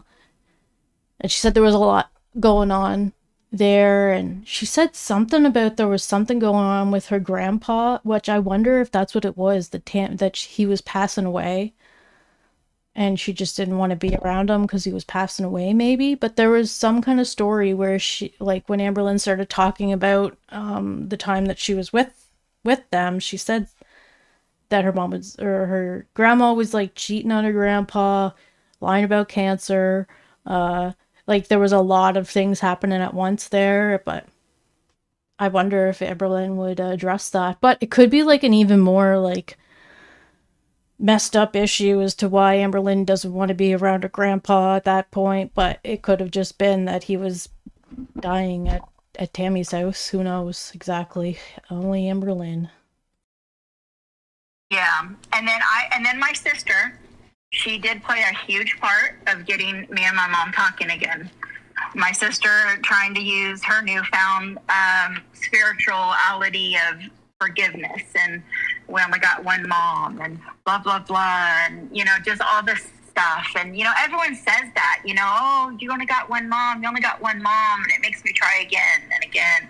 I get it. Yeah, we only got one mom, but sometimes it's just not enough, you know? Oh. So, man. It's really interesting to hear you say that she has the tendency to be Googling all of her symptoms and diagnosing herself. And because all the while you were saying that, I was thinking, I know somebody like that. Oh, yeah. Yeah, that's why I'd just be like dying, because it's definitely similar. And, you know, Amber picking up on people's storylines and traumas, man, have I seen that so much over the last few days. It's like, how can somebody be so calculated and manipulative, and it seems like it would take brains to do some of that, but then be so damn stupid on the other side of it. Like, yeah. Yeah, if you're going to be a liar and you're going to take you have to be smart. Yeah, she's so bad at it. She's so bad at it. Like, even before all this happened, I remember seeing, I don't know if I was watching her or a reaction, but I remember her on live saying, I'll be right back. I thought she had said dogs. I even questioned, like, dogs. They're trying to one dog. But anyway, and then, you know, making it like she had to go down the elevator. But the length of time that she was gone was like, it seemed to me like a minute. And I'm thinking, okay, first of all, she didn't go down in an elevator. And if she did, it would take a lot longer to go down in an elevator and take your dog out and then come back up. I was just like, she doesn't even try to lie good anymore. Like, wow. It's just, whew. Incredible. Oh, gosh. Yeah. I'm just curious, does your mom have an aversion to taking medication? My mom takes a lot of medication. You know, just because in this stream we're watching here now, Amberlynn is terrified to take blood pressure medicine. Okay, look at that. It came up. We were talking about the blood pressure med. Okay, Drox, you said, congrats on your first dainty toe dip into adulthood. Perfect. Oh my goodness. Yeah, she's pretty nervous about the medications. When it's convenient, I guess, because other times she's like, oh, I'm just going to take this, it'll make me feel better. And, you know, it depends, I guess, on the medication. She usually says, like, she only takes it when she's in dire need. And then she said also that she's got a good immune system, so she's all over the place. Yeah, but she'll do the Ozempic, right? Isn't that a little bit more dangerous? What about the bags of McDonald's and all that other? We'll see if there's something in it for her. She's gonna have weight loss, so she'll go through that thinking that there's no damage is being caused. All it's doing is she's just losing weight. It's called the Ozempic look for a reason. Doesn't seem like it's super healthy for you, but I'm not a doctor, so I can only go on what we've witnessed other people go through, right? Wait, what? The hospital told her she had stroke level hypertension? Oh my gosh. Well, I guess, no doubt. I mean, she's going through all this stuff with Emily. She's going through this stuff with her family. There's probably other things that she's got going for herself because she just can't stay out of drama or messes or arguments or, you know, she just likes doing it. So there's probably some other stressful things going on. Other shit. Yeah, and all that. That's what I'm saying. That's just like, it blows my mind when she does stuff like that. I'm just wondering where she got that from. You know, I was just about to say how she steals people's things and stuff. Out of anybody in our family, that would describe me. And every member in my family would attest to that. I'm the kind of person that if, you know, like, oh, I have a headache. And they'll be like, oh, it's escalated. It's really at a peak. Whew, my head hurts. Most people at that point would take some ibuprofen or some Tylenol, right? I'll keep it, and then it'll take someone to say, well, why don't you take something? I'll be like, well, I'm going to see if it's going to pass naturally. You know, I only take things when I like they say if I take medicine, you know I'm hurting kind of thing, right? Well, Amberlynn would say it was because of there being so many substances around when she was a child that she was just kind of scared to take like anything, which makes sense for like, you know, more like narcotics and stuff. But I mean, it depends on, like, you know, antibiotics and stuff. She doesn't seem too scared to be taking, or, you know, ibuprofen, she takes that as well. But she does like to say that she's nervous about taking it. And I mean, if you're taking like 4 pills a day, you're probably going to have some issues with your liver down the road. But if you take one every couple weeks, it's probably not going to be that bad. But you know, she's got to build it up. So it's interesting that she might have gotten that idea from Tammie of like, you know, everything should be questioned before taking it. Which, yeah, of course, but she's just like totally irrational about it sometimes. Mm-hmm. And when it came to, which I did misspeak, and I need to correct that too. When I said I haven't been on medication I was in counseling for 16 years and haven't been on medication for about 6 years, I think I said. That's pretty accurate. But I think in 2023, I would have to look it up. There was a couple month period that I was going through a really bad depression. And I didn't want to take medicine, though, because I was one of the people that was, when I was on the medicines for so long, I did look up, side effects, long-term effects, all those kind of things. But I would talk to my counselor about this, and I'd be like, I don't want to be on medication for the rest of my life. I get some people need it, and that's fine if you're that. A lot of my stuff was trauma-based. So as you work through that trauma, things change. And sometimes if you're lucky, like I feel I was able to slowly, under counseling evaluations, break away from my medications to where I was no medicine for a very long time. But then stress got a little high at a certain point, and we were at the doctor's office, and I was there with my husband, and I just started crying. I was at the beginning of the breaking, I guess. It probably did have a lot to do with Amber, but I'm not going to blame it on her, but the time period aligns, I'm just saying. And it just was a little much. And so they asked me if I would consider going back on medication just to get me through that season. It didn't have to be forever, whatever, So I did agree to it. But again, the side effects and the possible long-term effects were greater than what I was going through. So I chose to not do it. So I think if anyone that would come from, it would be closer to coming from my storyline rather than her own. Because I've never seen evidence of it until recent from. Okay, so that's a little interesting that Tammie says that she doesn't want to be on medication because of her mental issues or whatever. And Amberlynn says that Tammie calls it her crazy money when it comes in the mail, or however it comes in. But I'm assuming that if you were getting money for having a mental disability, that maybe they would probably be wondering what you're doing for treatment.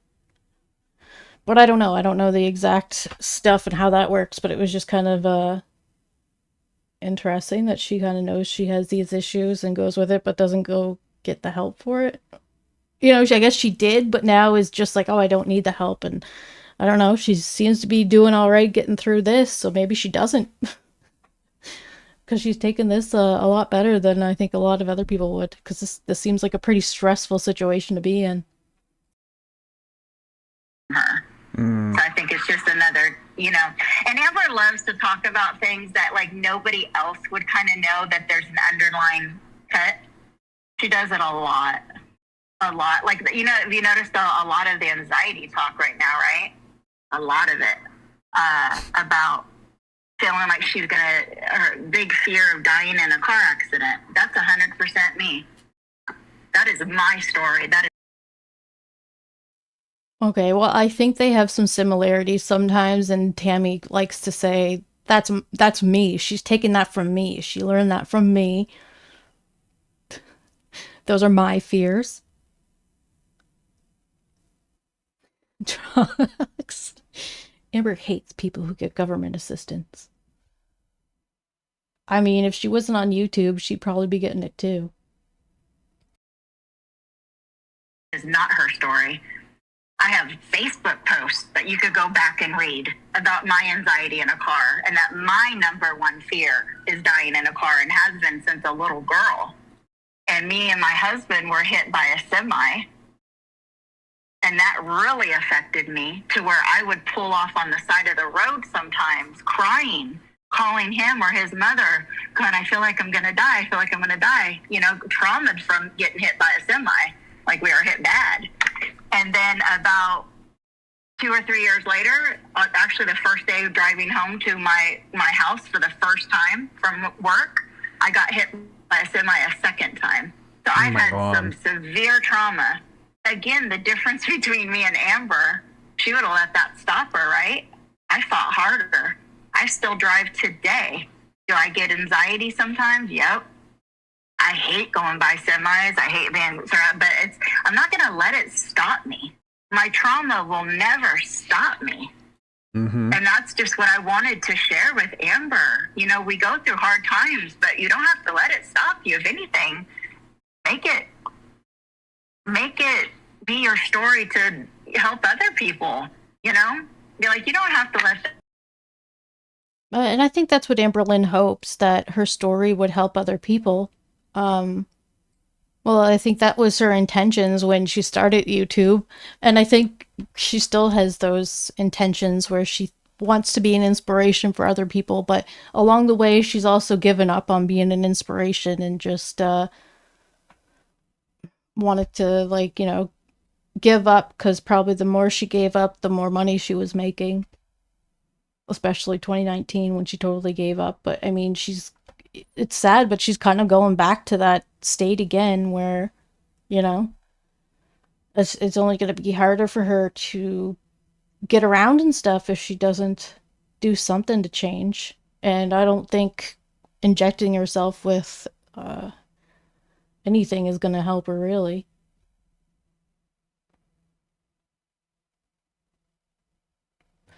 Drox, that's a good point. She doesn't talk about her trauma from a position of strength. And, like, she doesn't really learn from it either. Like, you know, she would say, I want to weigh myself every day so that I can know what it is that I did the day before that made me gain weight so I can change before the week's over. Instead of waiting the week and not knowing which day it was that, like, it doesn't matter. Even if she still did that, like, she doesn't look back on it and see what she did. She just kind of goes forward with what she feels like doing at the time. Stop. You push through it. Get to the other side, you know? I still battle with anxiety every single day of my life, but I work through it. Use the 5 senses. You know, my husband so many times has to tell me, Babe, name 5 things that you see. Name 4 things that you can touch. You know, he goes down the line to bring me back. That's my battle, and she knows that. So it's just little cuts like that I just makes me despise her more and more daily. It really is almost as if she's not her own person, and she's just stolen stories of your sister, you, your grandma, any other family members. Yeah. Well, a lot of Amberlynn is probably learned. A lot of Amberlynn's behaviors are very much learned behaviors from those around her, and you know, the genetics she inherited as well probably don't really help with her regulating those behaviors.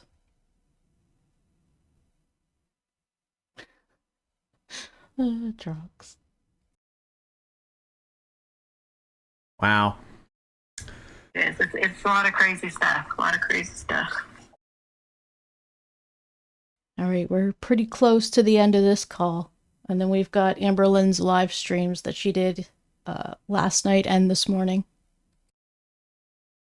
Well, again, Tammie, I appreciate you coming on here and having... Thank you so much for letting me get that out. That was a few things that, you know, I've just been hearing, and I'm just not, you know, start a reaction channel, all that kind of stuff. I'm still in process, you know? Yeah.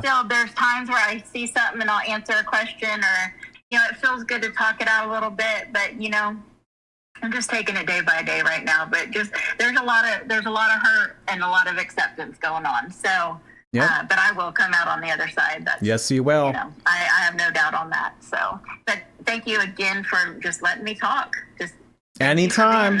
Anytime. I appreciate you guys. I never in my wildest dreams would think that my niece's reactors would be part of my healing process.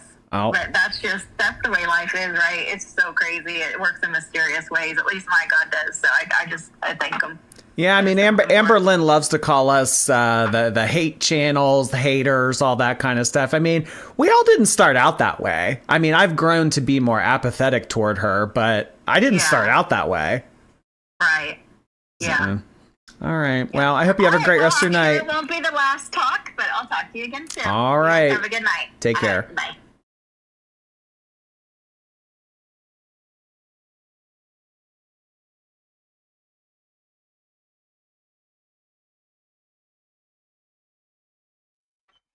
Okay, so that was an interesting call with those two. Again, I wonder if that will be the last one. All right, so here's a screenshot of texts between, I guess there were Facebook messages. Either way, texts between Tammie and Amberlynn back in 2011, and this is when Amberlynn had just moved in with Crystal. And it says October of 2011. I'd say that was, yeah. That would be like right when she moved in with Crystal, I think. Anyway, so Tammie sent a message on October 12th saying, "Are you okay?"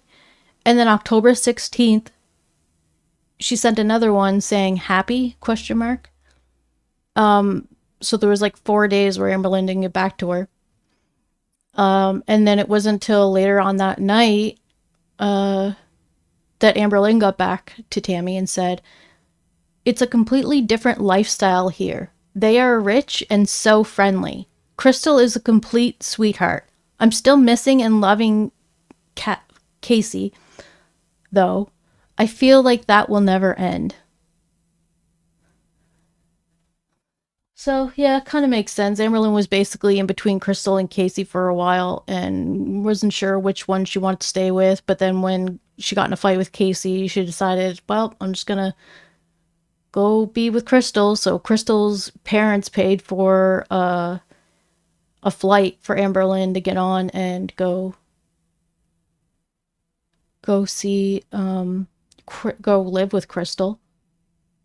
Which then, like, yeah, there has been a few times where Amberlynn has actually taken a plane by herself, yet she and Crystal didn't take a plane to go anywhere. Like, they were just in the house all the time, unless they went to a hotel with her mom. Like, anyway.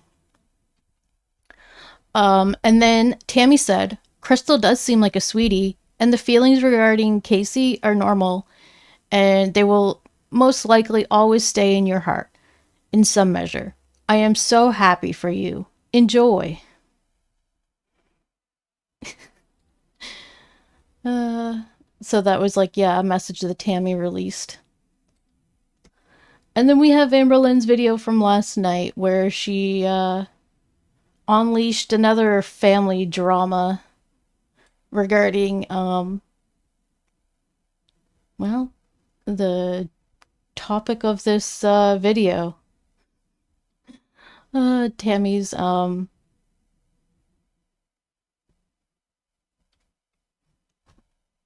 don't know. Tammie's just, you know, just as much in denial as Amberlynn, probably.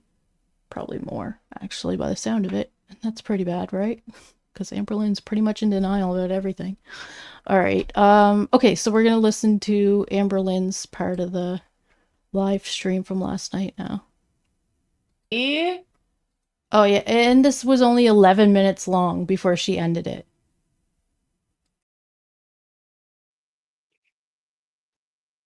How's everyone doing? Doopity-doo, doopity-day. We have another day with no makeup. I like to let my face breathe.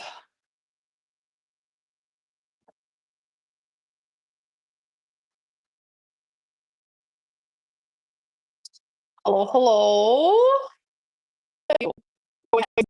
Crazy fangs go away catnip for how's everyone doing?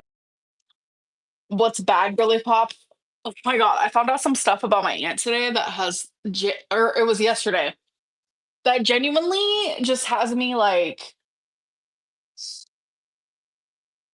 jaw on the floor type deal. Jaw on the floor type deal. Yeah, same. As soon as, oh, Drox, yeah. Big trigger warning here. Because yeah, it had me making the thumbnail I did, and it has me in the attitude I'm in. Amberlynn's, info that she found out about Aunt Tammy. I can't. I genuinely can't, like, you listen to what? Spill the tea. She has no issue spilling it. Yeah, I'm gonna definitely spill the tea but I'm gonna try to do it very like low key. I'm gonna dumb it down because like some of it's very personal to other people. But I did get permission to say whatever I wanted. So I'm gonna do, I'm gonna try to be like morally me. Like I don't want to like spill too hard, but she wants to come out popping. I'm gonna come out popping. And yes, I'm fully aware she was live with Jordie last night. I found out 5 hours later because Alexis texted me and said something about, actually I'll just read it. Where is it? Tammie going on third Jordie live stream was crazy work. She is bored. And I was like, huh? Because I only remember her doing two. And then she ended up telling me, and I was like, oh, okay, okay. So I don't know if I'm going to react to that per se, but because it's like, I don't even want to listen to it. Misley, hello, welcome.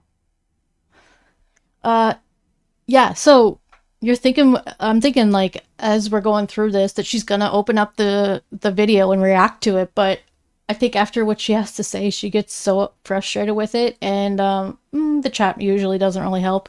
So yeah, this live was only like 11 minutes long. I genuinely don't, but I don't know. Can you say hi to Gabby, Trish, and Vanna, please? I love you, girl. Okay, Star. Thank you so much for the super chat. And hello, Gabby, Trish, and Vanna. Hi. How are you guys. We were gifted members before. I loved it. Thank you. Oh, the bells. Hello. Of course, of course.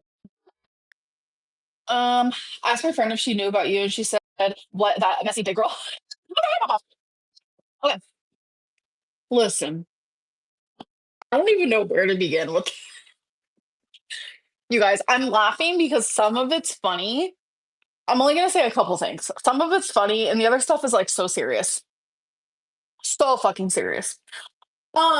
Stuff I never even knew about.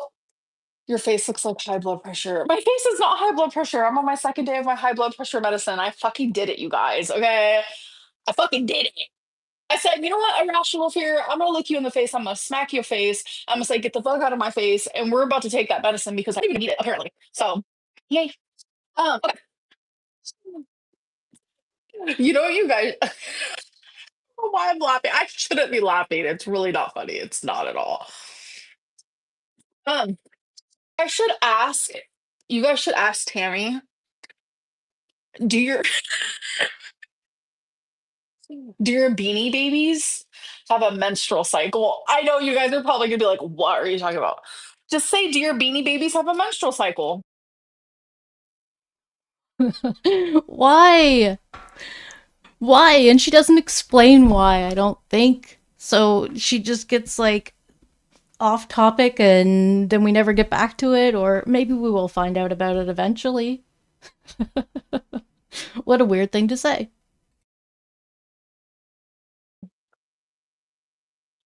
Just say that.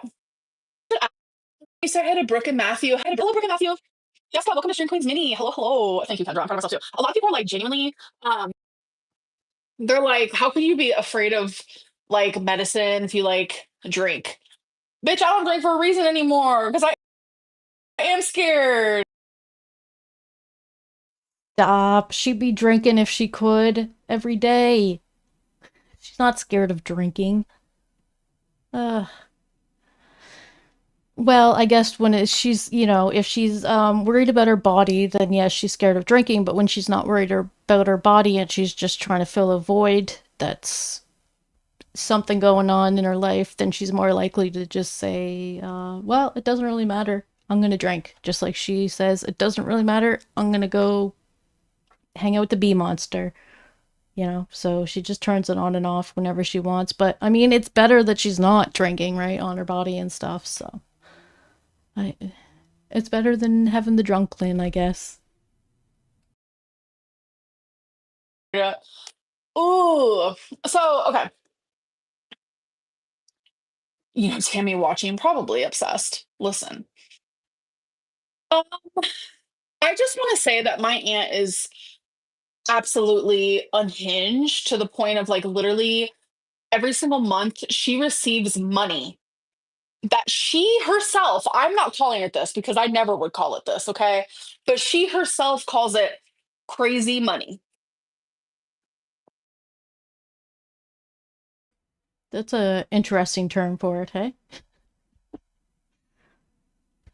Yeah, Drox, she's not scared about the Delta 8. Oh my gosh.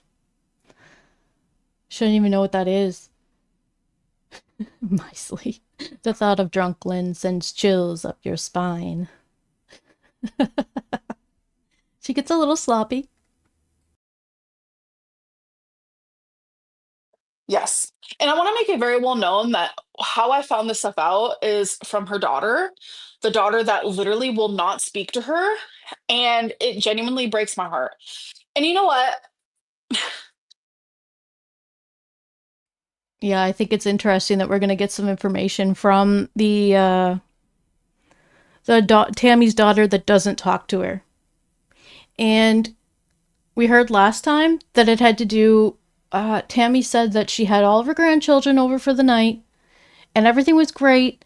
And then the next day, she doesn't know why, but her daughter didn't want her kids going there ever again, didn't want to talk to her. And, you know, she said like it was just out of the blue. She doesn't know why she doesn't want to talk to her.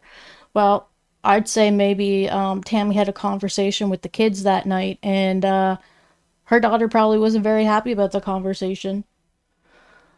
Also, I think it's just weird that if the daughter even knew that something like that would be going on, that she would let the daughter, or that the daughter would let her kids go over there.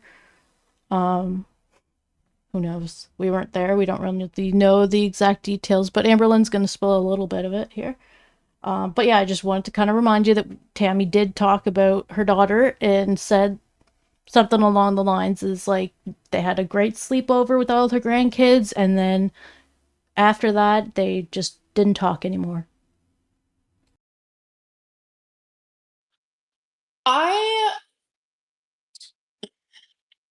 It's hard for me to even speak about these things because of like what I found out, because like the most serious thing for me is Jordie is actively having a Okay, so wait, she kind of put what she's about to say, she puts this on Jordie for some reason, just so that Jordie feels bad and everyone hates Jordie, even though Jordie doesn't even know this. Like, because Amberlynn's just telling us now. So Jordie did not know that, like, the last video we were watching.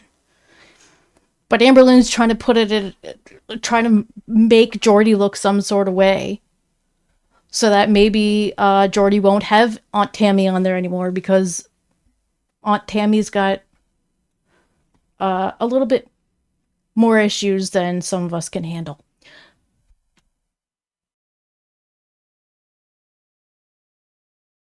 PDF apologist on his live stream, and he's supporting that. So I want to make that very well known that he is speaking to someone who stayed married to a PDF, someone who children. And you know what my aunt did? She forced these little kids to say that they were lying. Wow. And that's kids. That's not child. She said children and she said kids. Multiple. So yeah, it is a very serious accusation from an unserious person, Drox. You're right. So Auntie, take that and fuck yourself.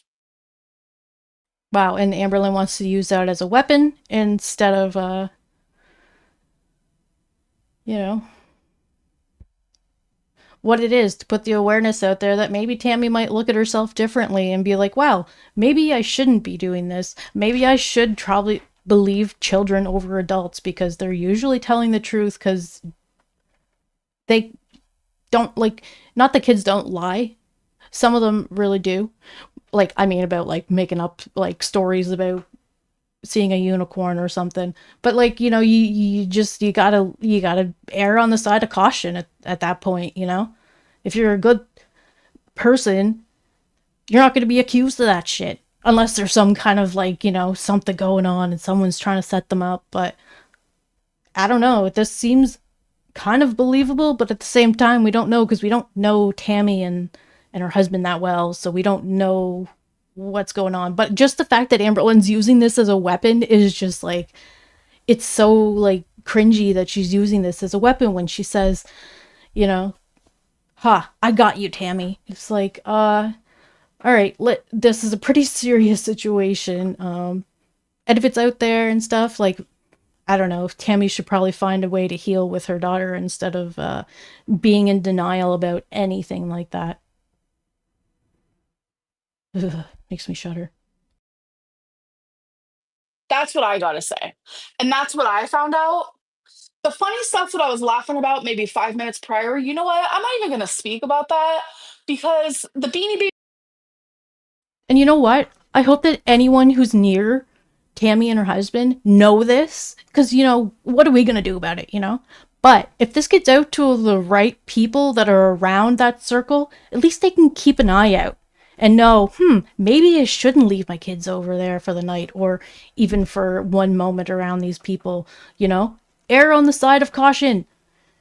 Because when you let down your guard, shit happens. So it's just, and like, just because you're in denial about it, you're gonna put other people through that shit. You know? Like, it's just, so there's nothing we can really do about it. But now that they know about it, just like the will stuff got out, and then they had to deal with it. So, I don't know. Hopefully those people, anyone who's listening to Amberlynn say this stuff and that is around these people, take precautions. Don't just say, oh, it's coming from Amberlynn, so it's probably not true. Well, it's apparently coming from Tammie's daughter. And I don't think Amberlynn would just make this up or say it if it wasn't true. Ugh.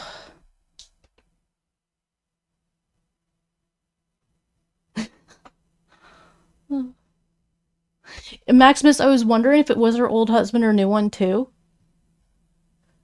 And it was the old one that was in physical altercations with Tammie, I think. But Amberlynn says, and stayed married to him, and I don't think her grandchildren are that old. So, and just because Tammie said it was when they spent the night at their house that it was like that was the last time she talked to those grandchildren, kind of thing.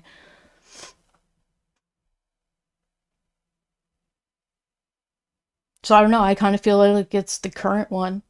And Amberlynn showed us a picture of them. If you're looking for it, it's on my thumbnail of the video.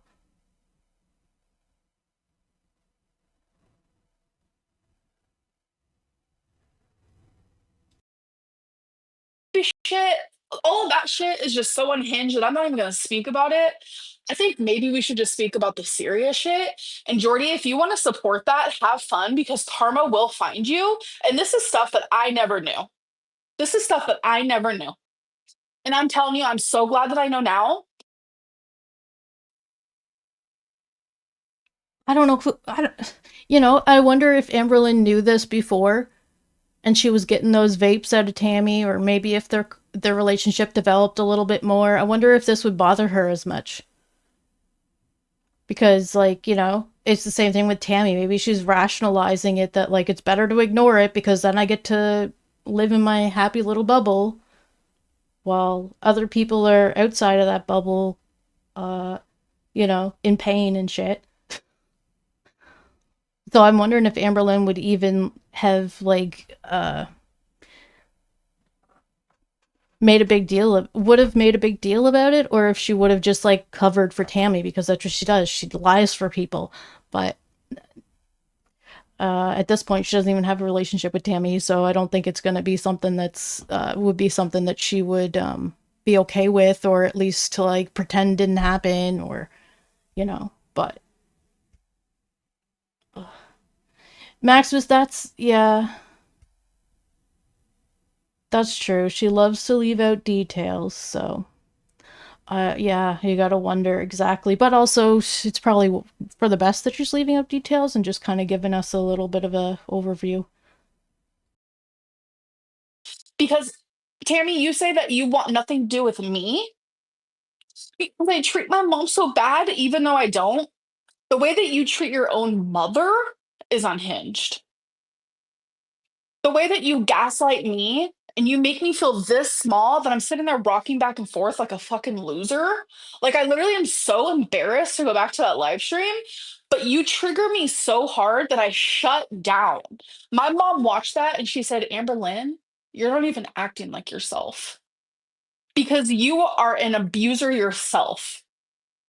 You have manipulated me since the minute I met you when I was 17. So for you to lie to people and say that we met when I was 14, which my mom. Okay, if this is true and Tammie made up the whole bullet or spaghetti thing and going out to visit when Amberlynn was 14 or 15 in 2005, I mean. So I got distracted by the chat. Drox. Mama Lynn went to prison for choking her own mother, so and another great question. Why is she making Mama Lynn watch this? This is so like I mean, Mama Lynn probably wants to know what's going on. She's probably just as curious as Tammie and can't stop watching.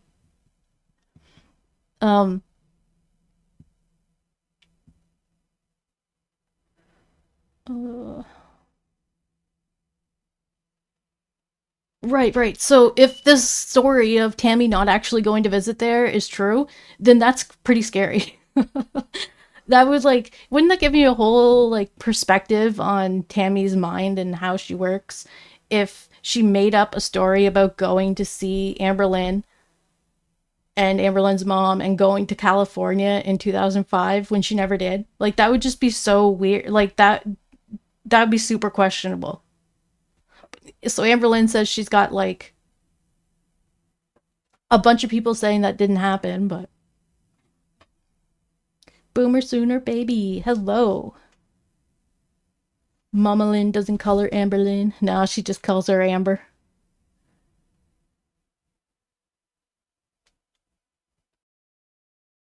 My grandma, your daughter, all said never happens. I sat there in that live stream and you were gaslighting me so hard about some spaghetti story from when I was 14 that I almost started to believe it myself. So you and Jordie can go frolic in the daisies. I wonder if by chance if she didn't go there, if she was on the phone with them and heard this happen. Or like, I wonder if it was a story that someone was telling. Like, I don't know.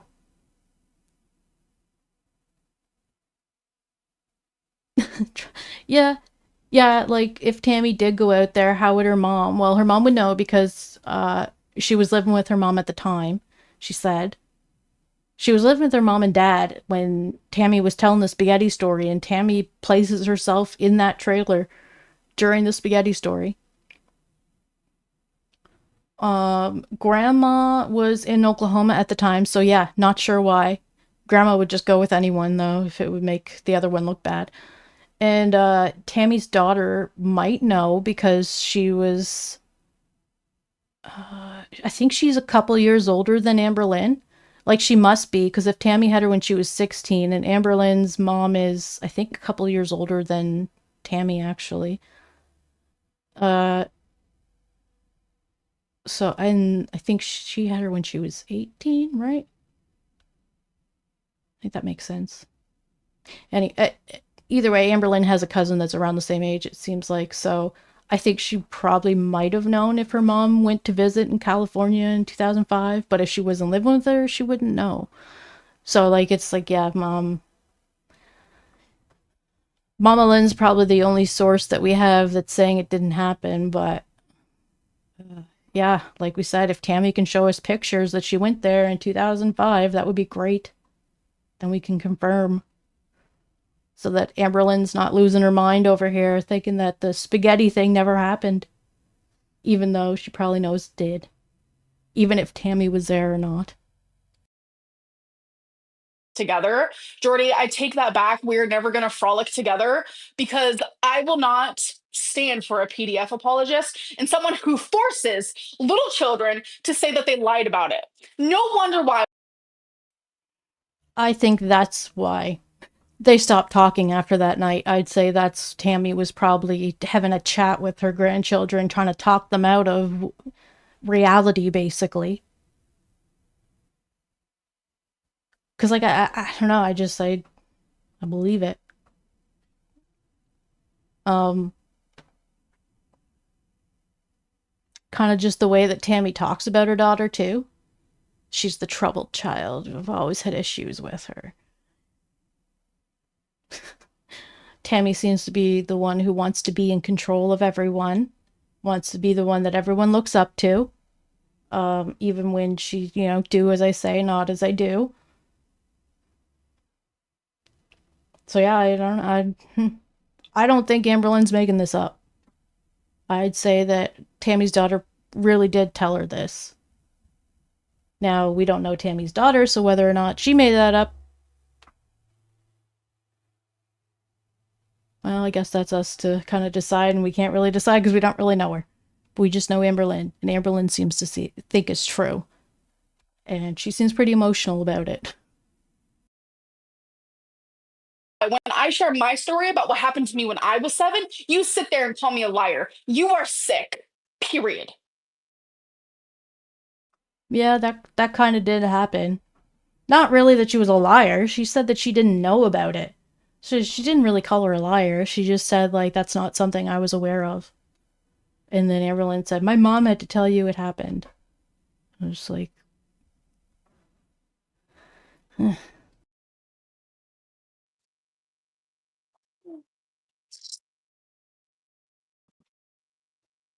that's how I feel about it. And honestly, I don't know if I want to react to... I don't even want to click the video. I don't want to give it a view, so I don't even fucking know.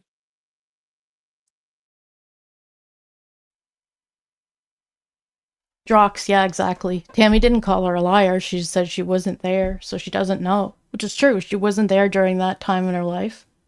I'm really glad Amberlynn didn't react to the video, because there really wasn't that much information that Tammie put out that we didn't know. Maybe the stuff about Grandma Lynn, but I mean, that was stuff that Amberlynn was already kind of telling us, and Tammie just kind of went into detail about it. No, welcome to Stream Queens Mini. Thank you, thank you. I wanted to...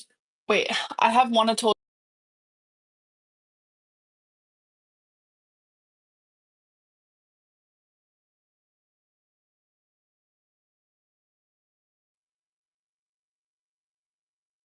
Drox, that's interesting. I'm not sure if that cousin moved in. I think Tammie said it was an uncle that moved in that assaulted Tammie.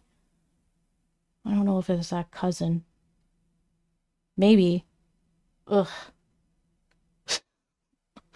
No wonder Amberlynn's the way she is, really, though. My goodness. There was, like, no adults around her. Told you long that I have... Sorry, I'm, like, blind.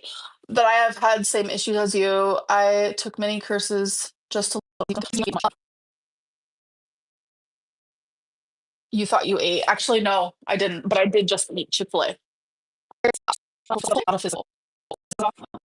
How is it possible for you to feel small? So it's a mental thing, not a physical. It's just like the things that I found out today, and for anyone to sit there and support someone who literally forced little children to lie and say that, and for her to stay married to this man, genuinely. Yeah, I totally... Misley, yeah, I had to speed it up. There's some of it where she's just talking to people in the chat, so it's like, whatever, just go past that. Plus, I can see where it's quiet in the audio setting here, so I just like go past all the quiet noise too.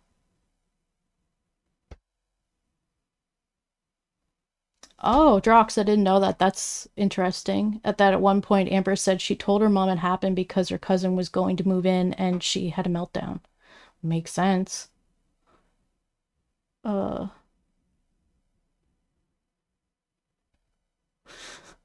was gonna say something to what Amberlynn said. I can't remember. And for her to stay married to this man, Oh. genuinely. Yeah, which I think it is. I think it is the person she's married to now. I wouldn't even put it on the ex-husband at this point, just the way that Amberlynn's talking about it. I think it's the current one, just one she stayed married to. Like, that hurt me so bad to hear, and I was like, you're not making sense. How am I not making sense? What? Dylan, I take him. Today's my second day.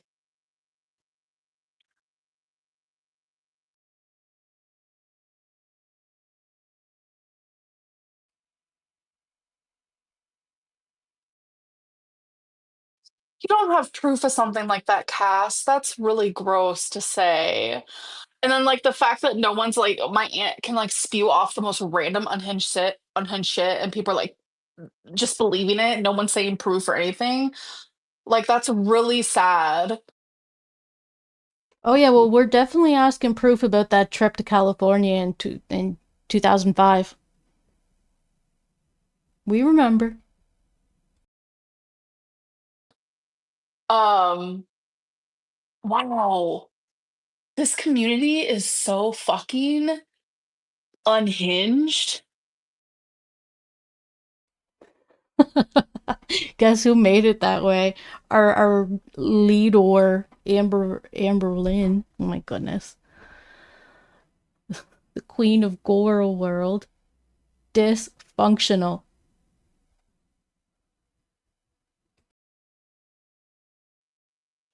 Every time I come on here, and I'm triggered because, like, it happened to me when I was 7, and my own aunt didn't believe it, and my mom had to be like, it really happened. Okay, well, she's saying my aunt didn't believe it. At that point, it could have been the cousin that assaulted her as mom.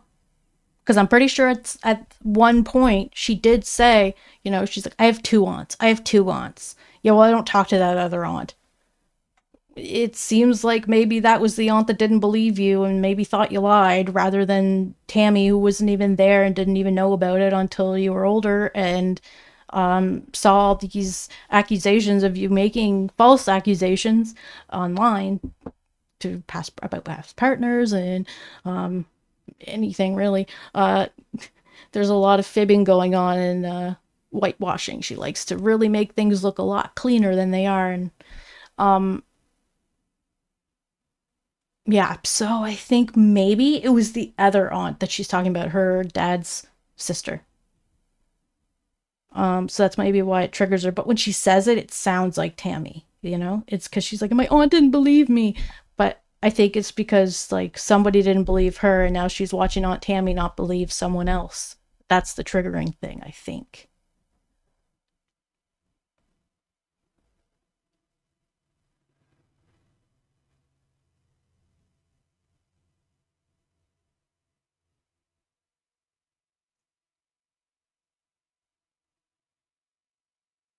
Well, yeah, I mean, Drox, how do you ask for proof for that, right?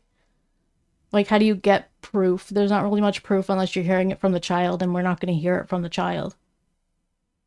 Or children, the way that she's making it sound.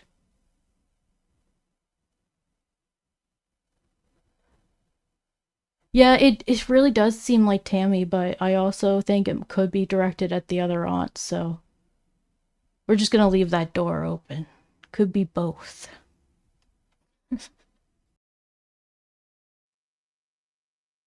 Like, every time I come on here, I'm more shocked and shocked by the minute. I'm genuinely more shocked and shocked by the minute. Because we've agreed that she said that Aunt Tammie lied, but Aunt Tammie didn't lie. So it's really hard to to know if who she's talking about at this point, and who she's shocked at. I think she's shocked at everything, really.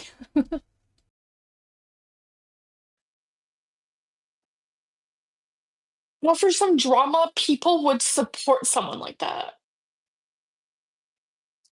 No. Yeah, so she just rage quit.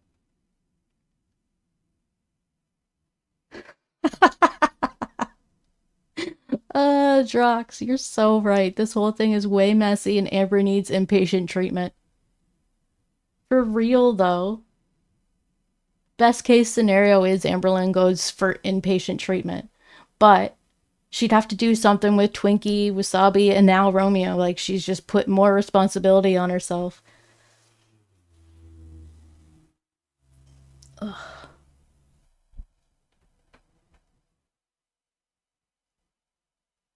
I wonder if there would be some kind of, like, assistant living where they can have their animals. Or it's not really assistant living, but, like, there's, like, some kind of schedule, routine, people coming in to talk to her, you know, having that health. Like, it'd be nice if there was a place that she could go that was, you know, comforting, but also healing. Because the thought of just going and sitting in a room for months at a time and you know, it probably is a little, like, if you watched 1,000-Pound Sisters and saw what Tammie was going through, and she was just like sitting in a hospital room for like months at a time, that doesn't seem very great. She had friends in there and she even found herself a husband, but still, it's not something you'd want to go to.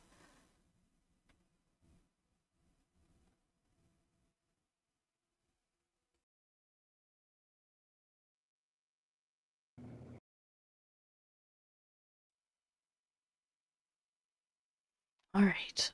So Amberlynn woke us up early to tell us that she's leaving YouTube. Well, her post was, or her post. The title of her live stream was "I'm leaving." So I think she needed to announce a break. Now, whether she'll take that break or not, we're not quite sure yet.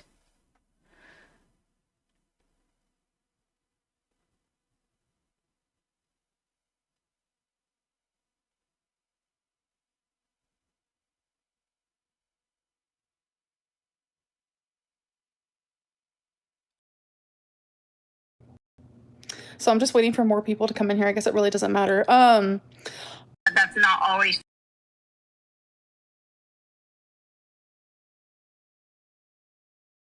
I just, like, skipped through stuff, went back, and anyway, back to where we started.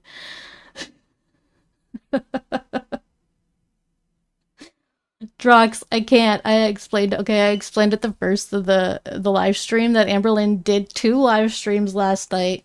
The first one was the one we just watched, and then she got on frantically for another 4 minutes to tell us about the 4 people that she's been physically involved with. And I do not want to watch it again because it was just too much, a little traumatizing. So we're just gonna skip over that. But yes, I did talk about it at the first, where Mr. Snowflake made some accusations of Amberlynn making a joke about what I guess was assumed to be about Casey, somehow. But anyway, they're, you know, how can we make Amberlynn look horrible today? That was kind of what that was about. So then she decided she was gonna come on and make herself look twice as bad, because, like, it was bad.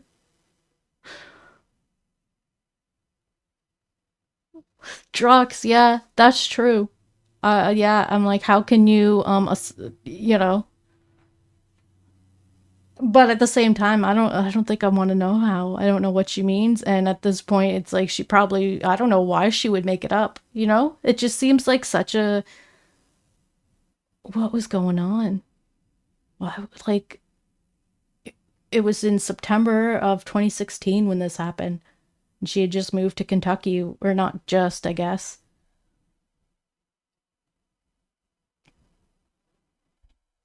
I don't even like the Casey situation at all. I don't like to touch it because I don't know much. Well, I know stuff about it, but I just also not interested in deep diving in it, you know?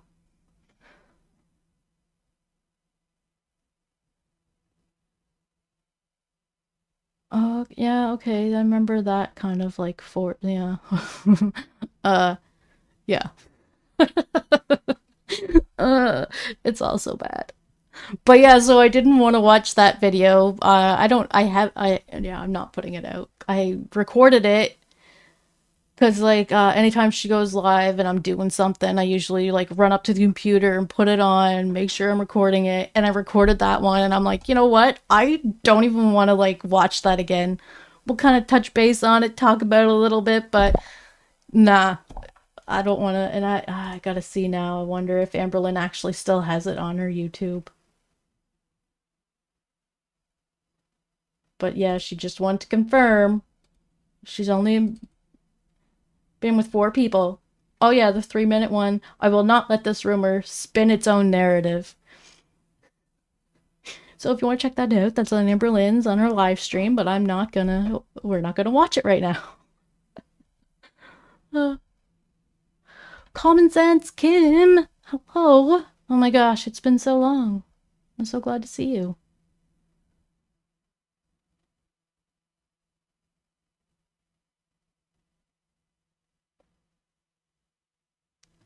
Drox, yeah, I know. Amberlynn was like, so, I think she was just ignorant to the whole situation. So she was saying things that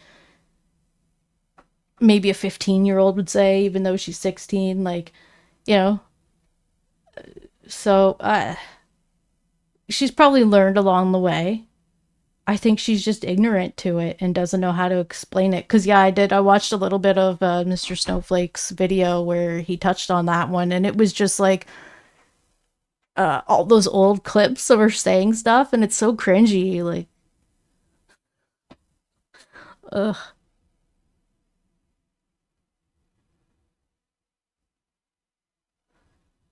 What? That's crazy. That you don't get notifications when I go live. I only go live, like, it's not like, you know, if you go live a few times a day, they'll stop sending you notifications about it. Or if you see other people do it, I mean, you don't get their notifications, but I only go live a few times a week. It's not sending me notifications out. It's crazy.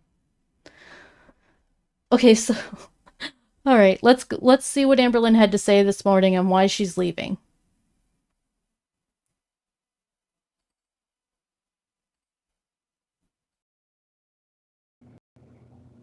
So I'm just waiting for more people to come in here. I guess it really doesn't matter. I'm going to be taking a break from social media. And I know I usually don't give you guys that, like, update type deal. And I was, like, debating back and forth, like, do I say something? Do I not?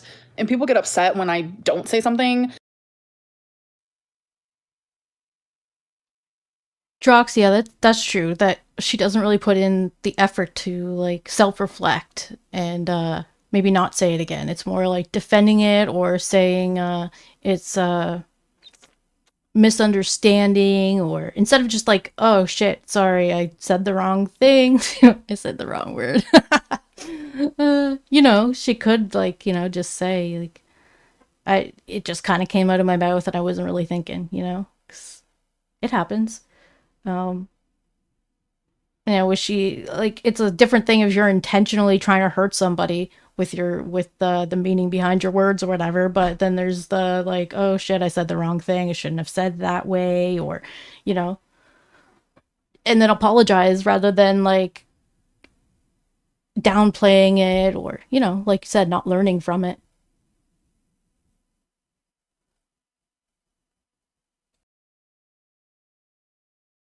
And there's always, like, rumors that I'm not allowed to post on YouTube for 2 weeks because I got striked or whatever. Like, that's never happened. It's never happened.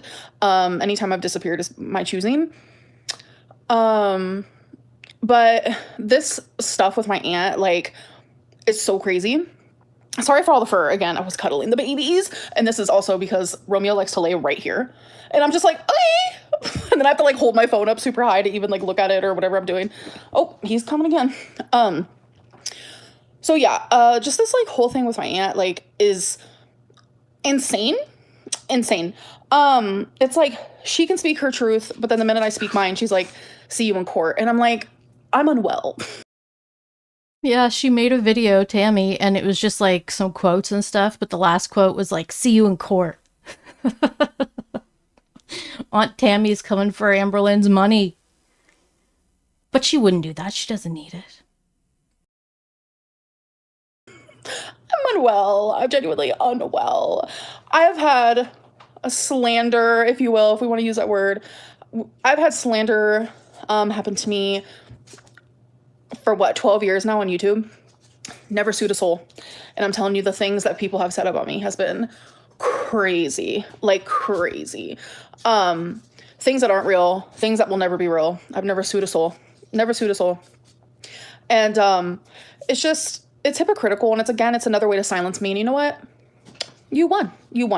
I'm gonna keep my truth. I'm gonna journal it out. One day I might publish those.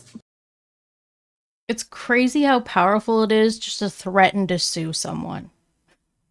Like, those words mean nothing until it's put into action. And then even then, it's still like, okay, well, this could be thrown out because it's so friggin' ridiculous.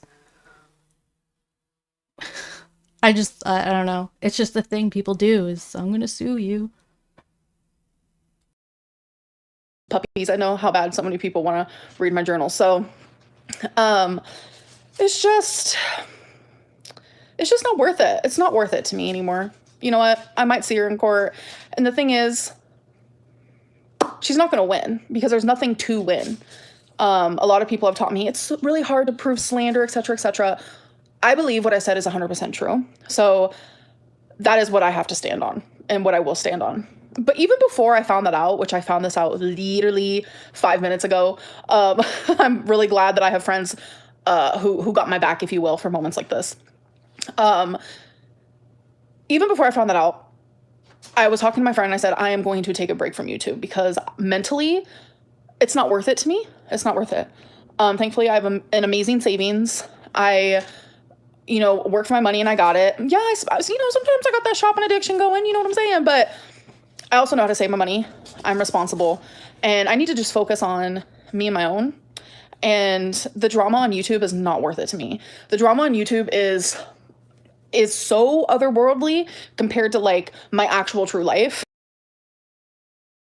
Okay, but this has been a common theme on here for a very long time. She can't really like use it's too hectic on here for me to stay, when that's kind of what she's been doing all this time. And she's like, it's just really bad, but it's like always bad. So like, and you're still here. So, I mean, she's putting up with it.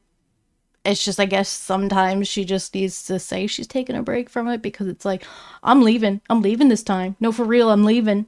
I'm not coming back.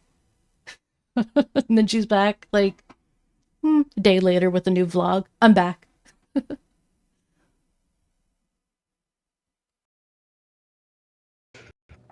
And I can't do it anymore. Like, this community is so lopsided. And I'm about to speak about Ethan Klein right now, which, ew.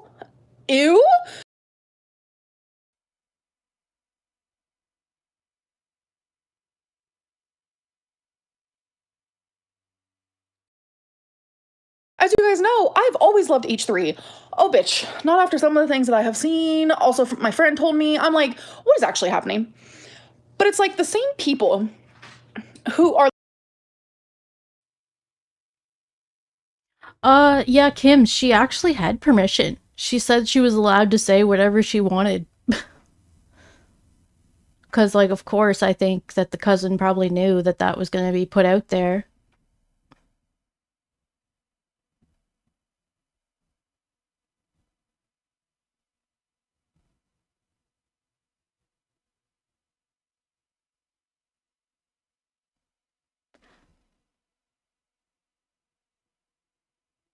Yeah. So earlier too, I was saying that, like, I think if anything, she put out like a public service announcement here for anyone who's around Tammie or Brian, basically, and just be careful and err on the side of caution rather than being another potential victim, basically. And I don't think it's really for us to decide if it happened or not. I think that they just need to be aware now and keep any kids safe. Like, cancel Ethan for that is supporting Tammie. It's confusing. I'm not calling my aunt a abuse her in that way. That's not what That's a good point, Kim, that maybe it wasn't just this one cousin's kid. Maybe it was other children, because she said children and kids. So she made it sound like it was more than one person. And I don't know if it was just the Tammie's one daughter who had a couple kids that was targeted, or if it was maybe some of the other Tammie's grandchildren as well from other people that she maybe didn't have permission from to tell about that.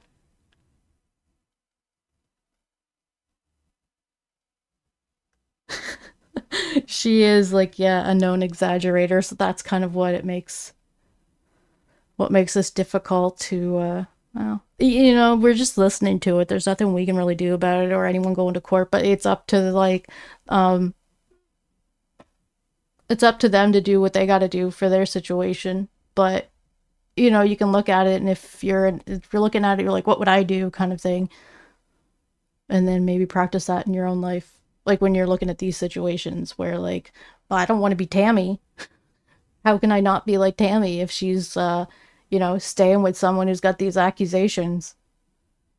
Some people who will sympathize with Tammie and because they do it themselves. And so then if they're like, you know, saying what Tammie did was wrong, then they would have to come to terms with what they did was wrong.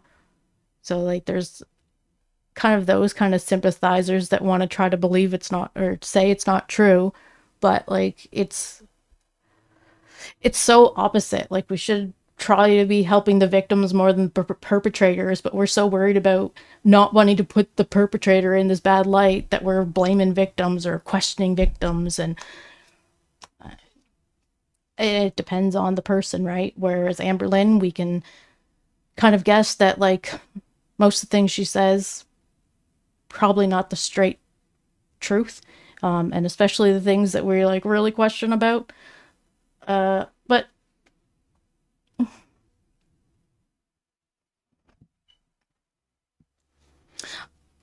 it's just safer if you just like, you know, Tammie might not be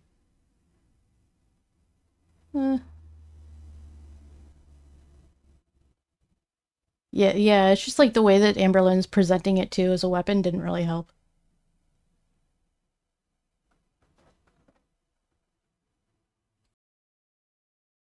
I'm saying she was with someone who did that.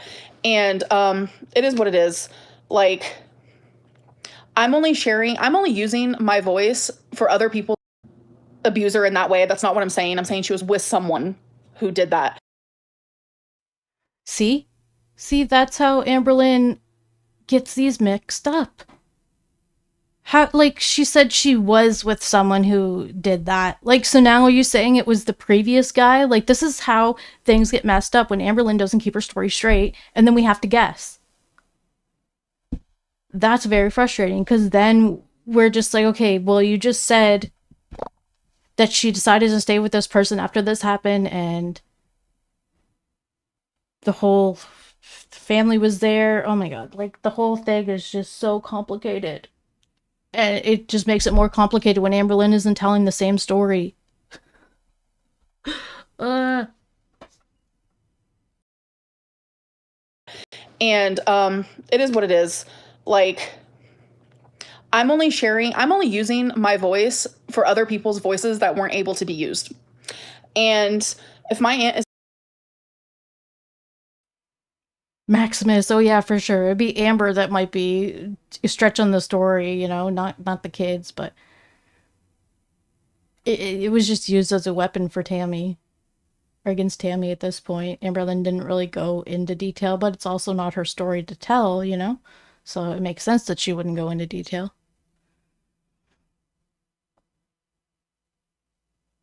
Kim, you're right. She's gotta put those journals to use, make up some timelines. Pissed about that, then you know what? Be pissed. Like genuinely. It's crazy that like yeah, Drox, you're so right. It's easy to not be caught in a lie if you just don't lie. She can say what she wants, and the minute I do it, See you in court. It's off the wall. It's a different type of narcissist. It's a different type of crazy than I've ever seen. And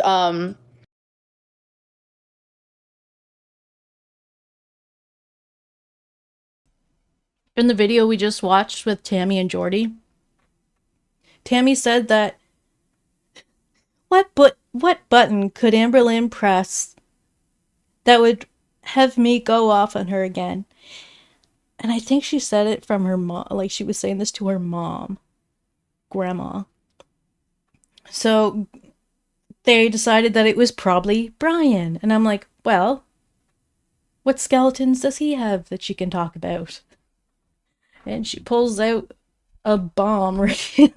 That's kind of skeleton he's got. Oh my god. Not good. So yeah, I could see Tammie probably coming back for some more for sure. Let me check. It's always changing hour by hour here. I'm just seeing if Tammie made any other posts after hearing after hearing Amberlynn's live last night and today. Because the live was after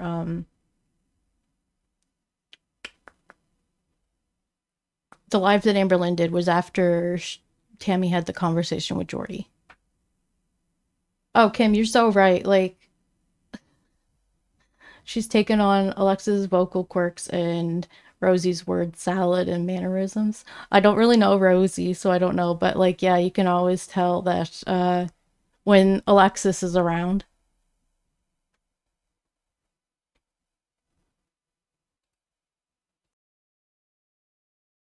I want no part in it, genuinely. So I think I'm going to take a break and come back maybe October. So it is going to be over a month, and I think that's what's good for me. And I think that's what's going to be best for me and my mentals. My mentals are important. Everyone's mentals are very important. So yeah, I got to do it. It's going to be hard because, like, I supporters 100%, but bitch, I do not love the rest. Like, I hate the drama. I don't have drama in my real life. I hate the dramatics. I don't have any of this in my real life currently. And it's like, I feel like I'm living, I'm literally Hannah Montana. Like, I ain't got the best of both worlds. I have one real good world and one real bad one. And YouTube is the bad one. So I'm going to take a break. This girly pop, like, I got permission from my boss. My boss said, go for it. Like, it's up to you. And I said, thank you so much. We're on a mental health leave. We're gonna have a leave of absence, as you call them. And yeah, I think it's time. Maybe October 1st, I'm gonna come back. I think that's gonna be good for me. And I hope it's good for those who are, like, literally obsessed with me. There's so many of you, including Tammie. It's a weird energy. So yeah, it's kind of crazy because I have taken like 2 weeks break, but over a month is going to be hard. But yeah, people asking about Insta and stuff. No. Over a month? She wants to take a month off? I'm not going to be on Instagram. I'm not going to be on any social medias. Like, I'm not going to be on the TikToks. I'm not going to be on anything. I can't. I genuinely can't. I have to choose my mental health first. Like, so many people are like, Amberlynn, we just want you to get better. You don't. You love a crash out. Drox, that's a very good point. Maybe her lawyer friend told her to get offline for a while. Oh, goodness. Her lawyer judge. Like, you love a crash out. And I just don't want to be a part of it anymore. So I need to, like, focus in the therapies, the Zolofts, the just doing better for myself. I really need that. So yeah, that's just my little update, you guys. Hey, maybe she'll come back in a month and, she'd lost 70 pounds again. I remember she took off like a couple months, I think. It was in like 2020, and she was doing the meal delivery thing, and it was working great for her. She lost a bunch of weight and then came back to YouTube and gained it all back. So it was like every time she went away from YouTube, she was doing great, but as soon as she started filming her like weight loss process, she was just crashing out. Pretty overwhelming, probably. I love you, my supporters, of course. I love you guys so much, and I'm sorry. I know. Kim, well, that makes sense. Like, yeah. Trying to let the fire burn out here for a little bit. Might be the plan. We never know. She's probably going to be back in a couple days. If not tonight. But I'll give Amberlynn this. She has taken the breaks and not coming back. Whereas Foodie, she'll say she's really bad. She just like threatens to quit all the time. But she still comes back like an hour later. Because she's addicted to it. Just as much as Amberlynn is. I feel like a lot of people are going to be like let down by it. Which I get it. Because if I really enjoyed a YouTuber and they did this shit, I'd be like... but I would understand. Because it's important. It's very important. And I've just realized that no matter what I do, no matter what I say, no matter what era I am on YouTube, I could be the happiest ever. My Ozempic era, my weight loss era, my nice girl era, my queen era, my crash out era, whatever era it's been. We've been living through the feeder era right now. And we're hoping that that's coming to an end and that you're not taking a month off so that you can go visit the feeder. I'm hated regardless. People treat me like trash regardless. And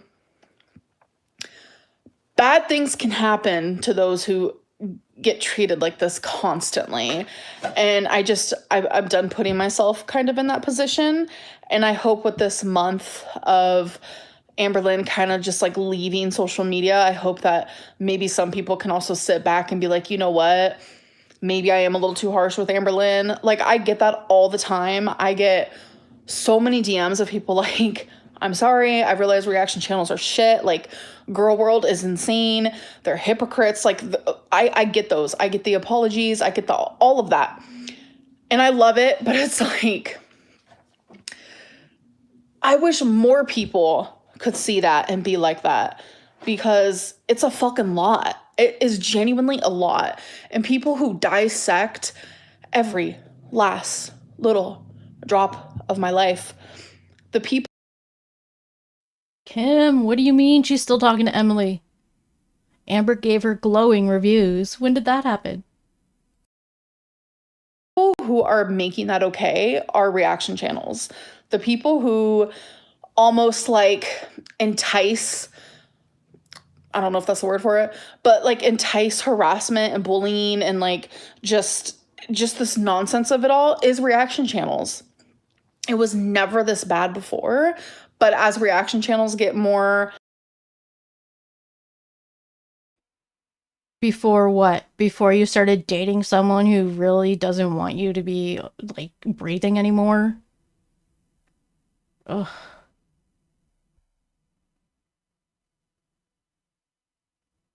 Oh, Drox.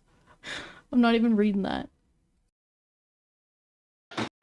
Mean, and boundaries are, stepped over. Oh, and boundaries are like stepped over. Sorry, Romeo was just having the time of his life. He just went on my laptop.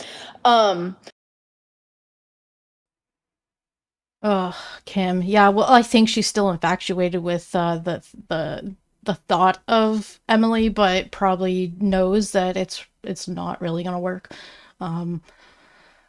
Or they'll play the, well, I'm damaged too, take care of me, to Amberlynn, and trauma bond, and ugh. When tons of boundaries are crossed, like, it's reaction channels that pretty much are like making that happen.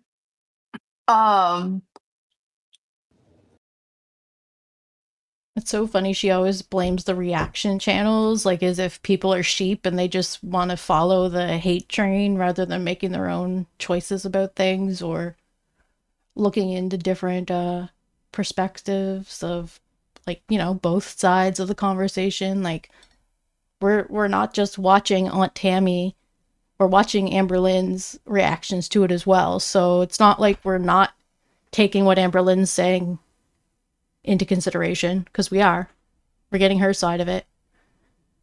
We're agreeing with Amberlynn on some things, but we're also doing that with Tammie, you know? We're taking it in. We don't know Tammie as much as Amberlynn, so it's a lot easier to be critical on Amberlynn because we know that how her behavior is, but we're just starting to learn Tammie's, you know? And the only way you're going to know that is from her past behavior and how she's acted in the past. So, like, the stuff that Tammie said last month, does it still match up to what she said this month? Or if she told a story a few times, does it match up? Or is Tammie just as much as a storyteller as Amberlynn? Like, we don't know that yet. So we're like, a lot of people do want to just err on the side of Tammie because they are so used to Amberlynn never telling the truth.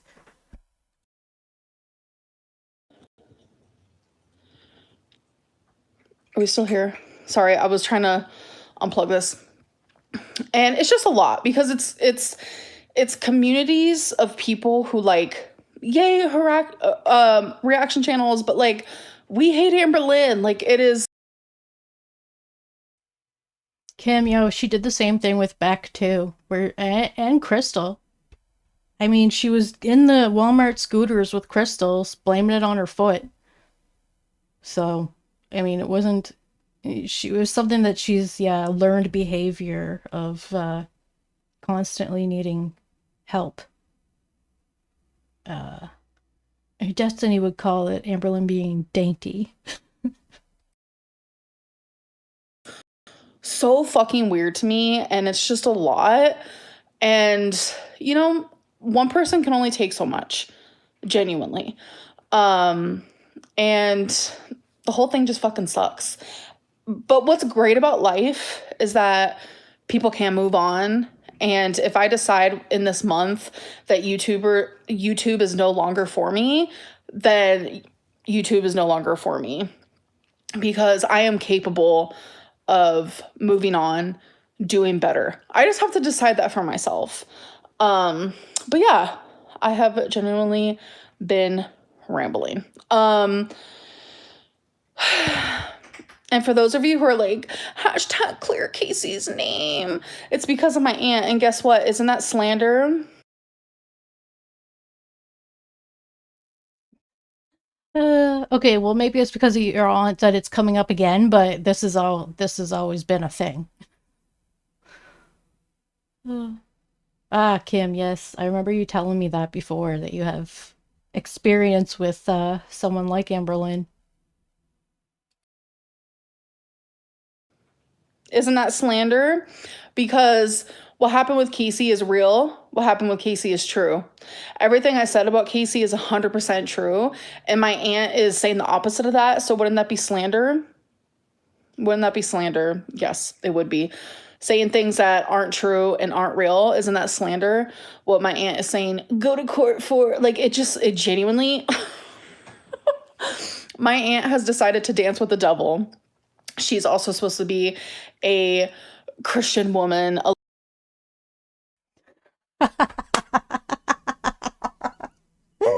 Okay, I had no idea that Amberlynn said that. I love it though, because I was thinking the same thing. If you've checked out my thumbnail for this live stream. That's so funny. A loving woman, don't judge thy neighbor woman, but she's none of those things. She is dancing with the devil. She is literally in a community full of people who are fat phobic, who dox. Okay, well, Amberlynn's kind of said herself that she's, well, okay, she's said some things that maybe she's got a phobia of other fat people as well. Just the way that she kind of talks sometimes. The atheist schooling a Christian is rich.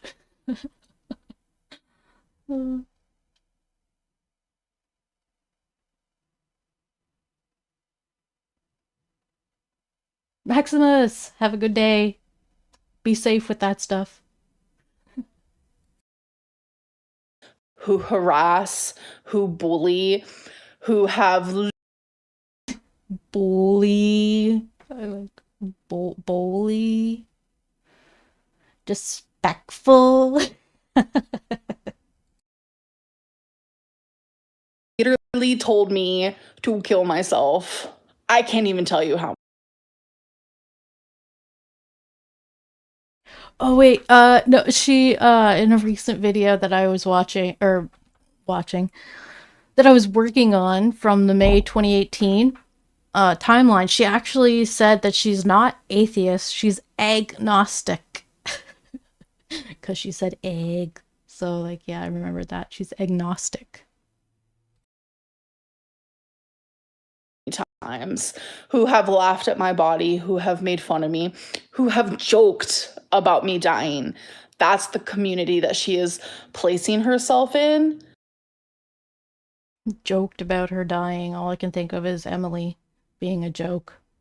Oh my god, I'm just so like, I can't believe Amberlynn got herself in that situation and then stays in it and doesn't see that that's the like most unhealthy move she's ever made in her life.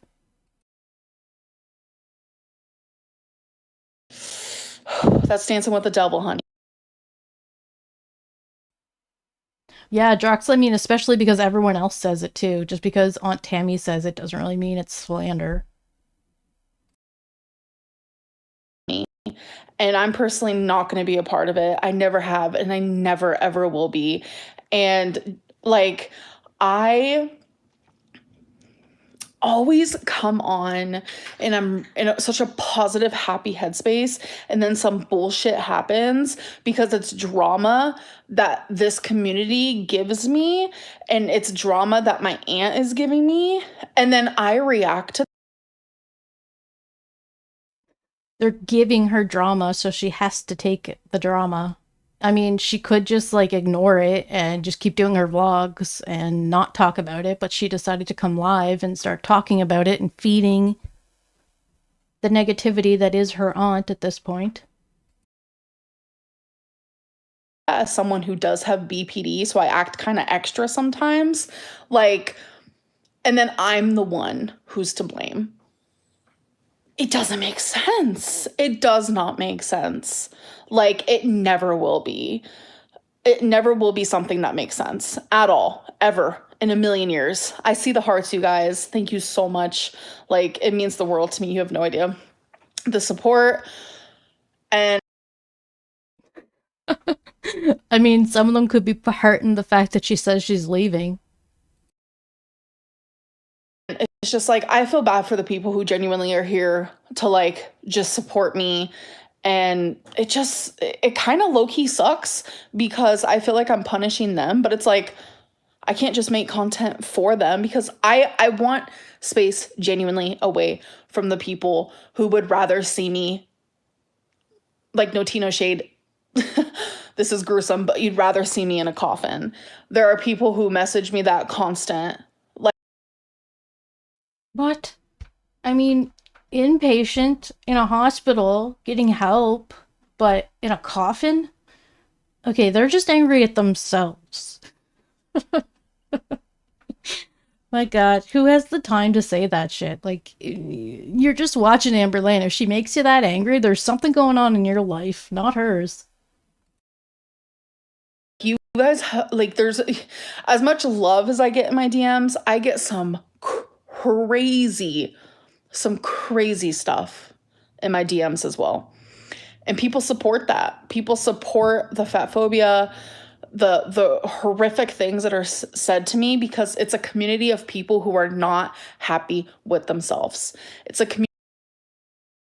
Well, I mean, she's not wrong. There's some pretty hateful people that will leave some pretty hateful comments, but luckily I don't have to deal with that. It's kind of nice. But yeah, you've probably seen Drox, close your DMs, really though. Yeah, but there's some that you know, you wouldn't want to get yourself, but it's okay saying to Amberlynn. Eh. Some people are super angry. Of people who are not happy in their lives. Nobody, and I mean nobody in this world who is happy with themselves truly 100% or even 80%, or happy in their relationships or happy in their lives or their work would ever sit around and treat someone as badly as I am treated. Period. Nobody. Oh my gosh, I'd say there are some workplaces that do treat other people that way. They usually gather in groups and then find whoever they want to pick on.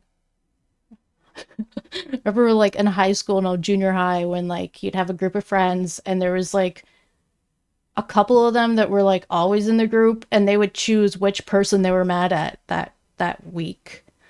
And then everyone else had to be mad at them. And this is why, because they said the most insulting thing or something. Like, it's just very juvenile. Amberlynn.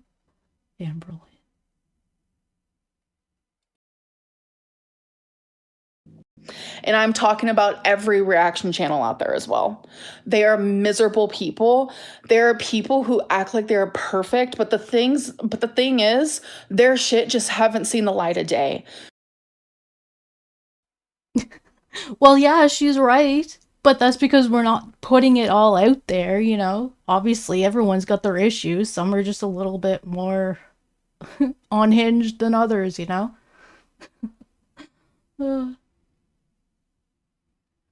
Acadia, hello, good to see you. Yeah, Victim Lynn is signing off. She's leaving for a while. When she'll be back, we might not ever know. You just haven't gotten to see their bullshit. And some of it has been shown, but people act like it does not matter. And that's terrifying. Because the reaction channel community is literally made to destroy Amberlynn. And as long as people are doing that, that is all that matters.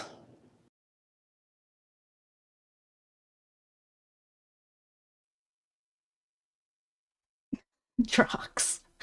Yeah, I think Amberlynn sees the high numbers in the locale community, and that's why she's like turned on by it, like wanting to watch and like interested in talking about it, because she sees the traffic that they get.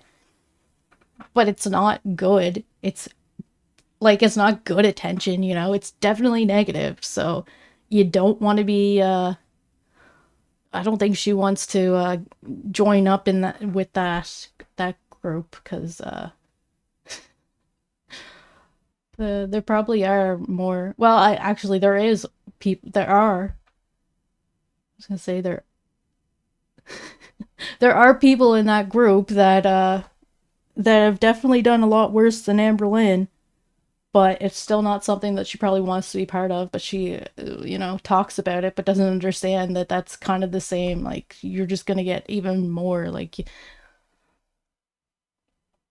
she thinks it's bad now. It would only get way worse if she decided she was gonna get that, like, attention from their viewers, because they're pretty rough. They're not nice about things, for sure. No. Drox, she said her favorite is Boogie. Ugh. You know, the guy who's dating a teenager, married to or something. I don't know. I know she's like super young. I think that's super weird. Not to mention, yeah, and the lying about cancer and like as long as they're trying to be a good person, like, you know, sometimes then it's okay that they do all this other stuff and we're just supposed to forget about it. No. Ugh. I don't even know much about it because I don't really watch it all the time, but yeah, it's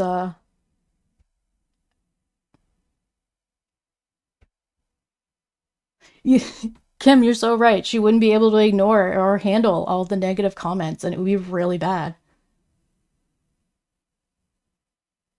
Kadia says that Amberlynn will fit right in. Well, yeah, probably, but I don't know if she'd be able to handle it. I think there's like 15 different channels at least that the local universe has. So like there's different amounts of subs on every other channel. Drox. You're right, it's dark-sided. Gorgiles? No, gargoyle? Is that what you said? Gargoyles and... I can't remember it. We'll watch it when we watch May 10th of 2018 in our next video, because I was just editing that the other day and Eric made a Margaret pairing, I think he said, where it was the lady on Wife Swap. And she's like, she is not a real Christian! She's tampering in dark-sided stuff. That was pretty funny.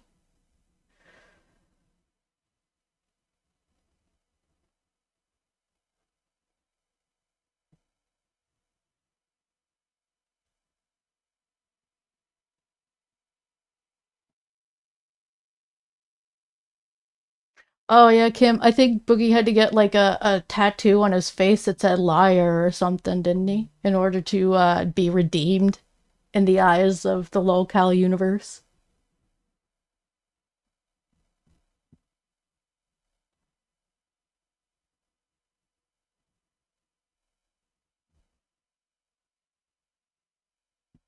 Wait, what? I'm gonna have to look that up, Drox. Are you talking about that Margaret Pairing lady?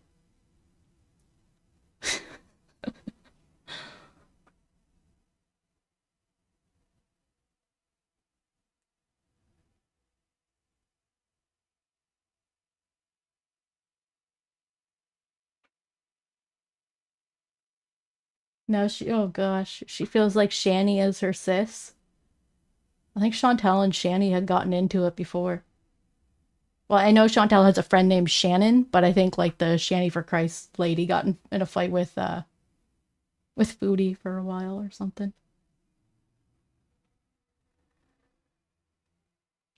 Acadia, yeah, right. Well,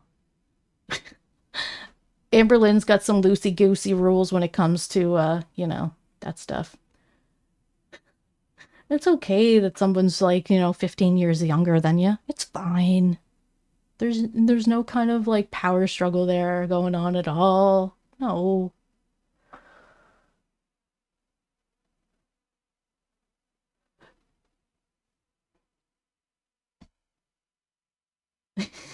I'm gonna have to look that up, Drox. Interesting. All right, let's finish this. We're almost done.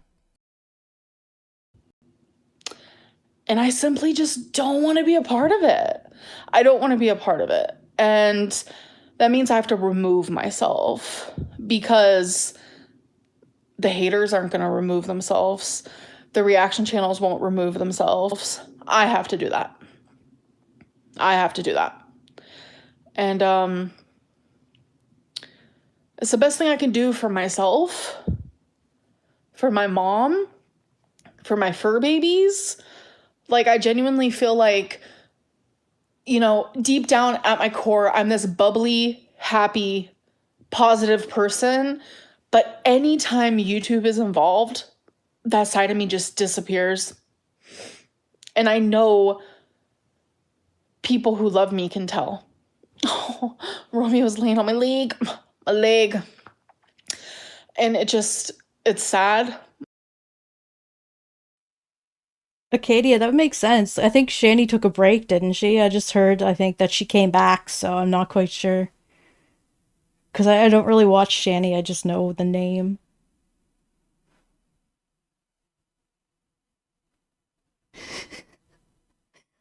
Yeah, the 20-year-old, that was weird with Amberlynn.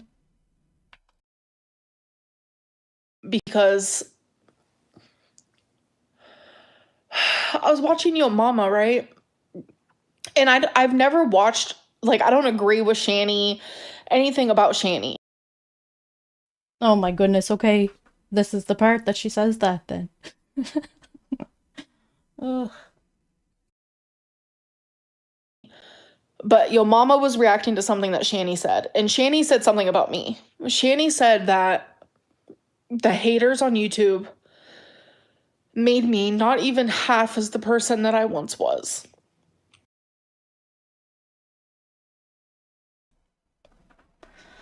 Okay, we're almost done, but I really gotta take a break. So give me like 2 minutes and I'll be right back.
All right, I'm back.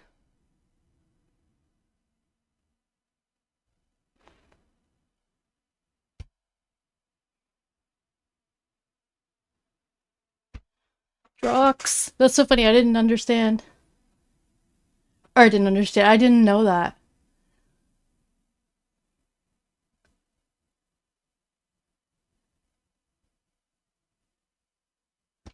Um, yeah, okay, so sometimes it does that. And I'm not sure why, but I'm using OBS, so it'll like, I'm using OBS and DaVinci at the same time. So there's a little bit of a connection interruption here happening. Ugh.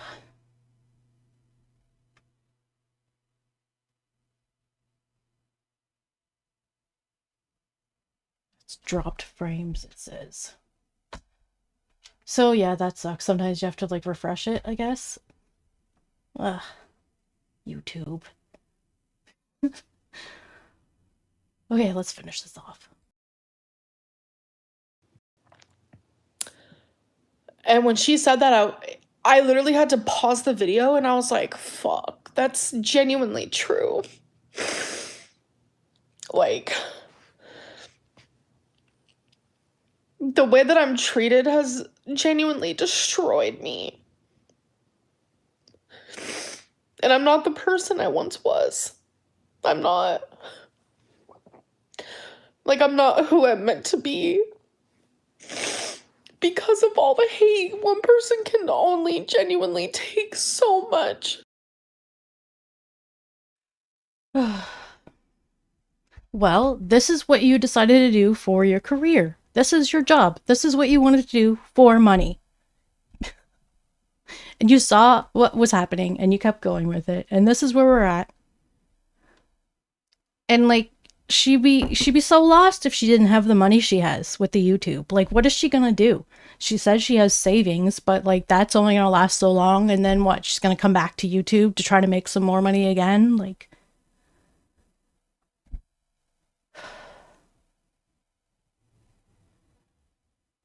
it's just really frustrating that she keeps blaming it on YouTube, but keeps coming back.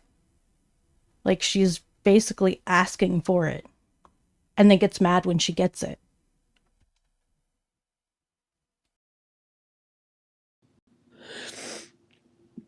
Because then what? Like, genuinely, then what? Well, that's the thing. What is she gonna do after YouTube?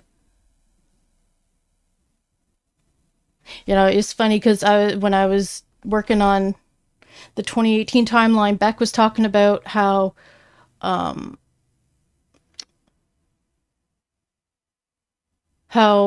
Beck's mom kind of suggested that Beck go to art school.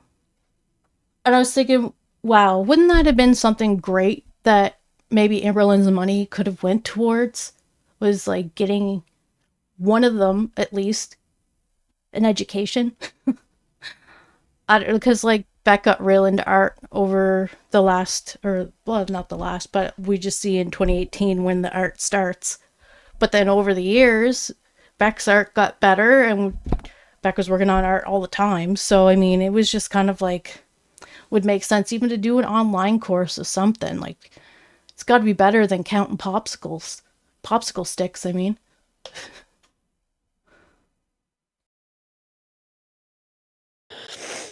And it's a lot, and it's hard. And I know I don't deserve even 90% of this. I know I don't. And yeah, it's just a lot. It's genuinely just a lot. So, yeah, I don't really know what else to say, though. I think that's it. That I'm gonna be gone for a while. So, I'm hearing a lot of self-pity going on here. Well, let's see how long she stays gone for, because she's like, well.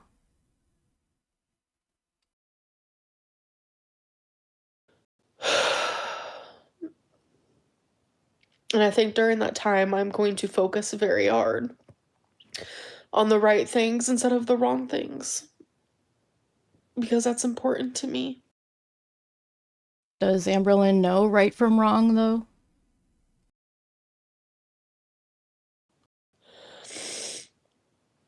Hi, Romeo.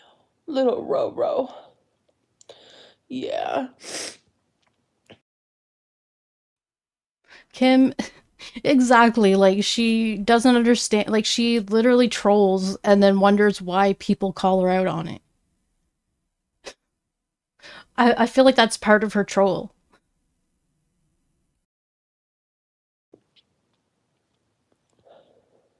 He's so sweet. And he's so soft. You know, like, when you think about it, she likes to be controversial.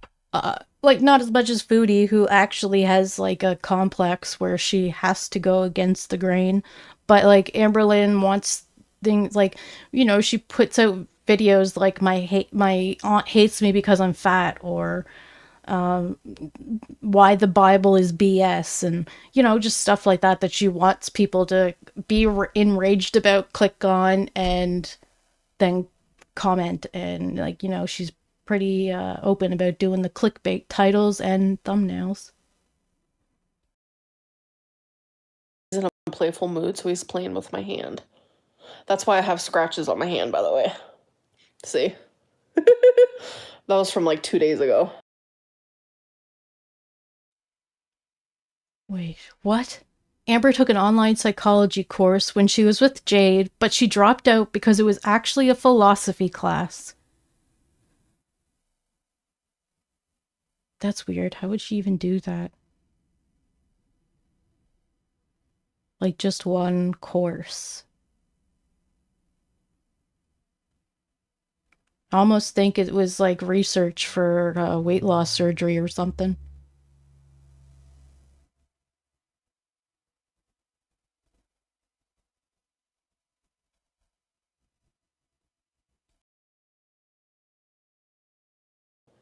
Or actually yesterday or something. He's currently playing with my hand. So I hope that you guys have a good month. September is a brewing. September 21st is a hard day for me because that's my dad's birthday. And he's going through a lot right now. So, yeah, there's nothing really that great in September. I'm just really going to focus on me and my mental health. And when I come back, I don't know, during that time I might film something, you know, but I'm not going to upload until October 1st. I don't want anything new of mine to be on sorry. I think that since she dropped this big bomb about Tammie and her husband, that she is kind of backtracking now and saying she doesn't really want to engage. She says she's done, and when she comes back, it's just gonna be about the things, yeah, that she's never finishing, like the Legos, diets, and journals. Okay, in all fairness, she does finish the Legos. But the diets and the journals are something that she gets super excited about to start, and then it's when she starts it, like, she likes the idea of it rather than going through the process of it, for sure. I was not falling asleep on my leg. He's so sweet. I just don't want to upload anything new, you know? So anyways, I'm gonna go. Kim, that's interesting. Yeah, it wouldn't be a bad idea for her to do that. I wonder, it must have been Jade's influence to try some kind of school, or like any kind of, like, you know, furthering her education on anything.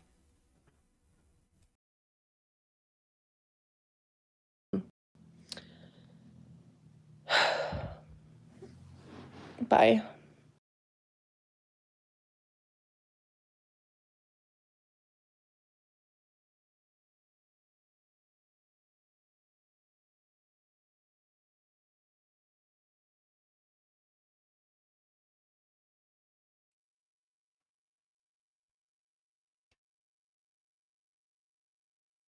Well, there we have it. Amberlynn saying it's the end of the drama with Aunt Tammy.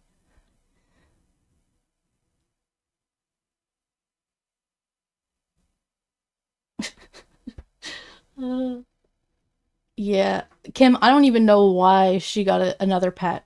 Like, that was probably one of the last things she needed, was someone else to depend on her.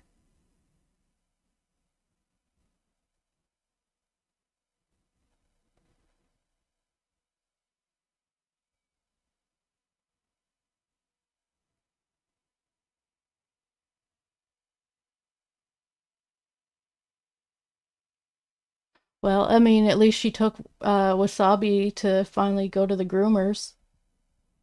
I wish she would have showed us pictures. That would have been cool. I haven't really been to her Instagram, so I don't know, but they're usually just thirst traps. Where she's pouting her lips and has like some kind of quote, lyrical quote or something. Like, ugh. Those were annoying. Those were most for TikToks, I think.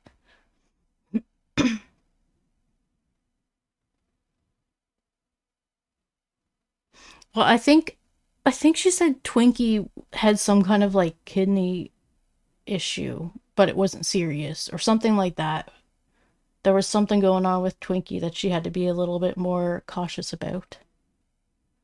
Oh yeah, the devil horn photos are getting so old, and then she's like, I'm gonna make it my profile picture. I haven't changed in over 10 years.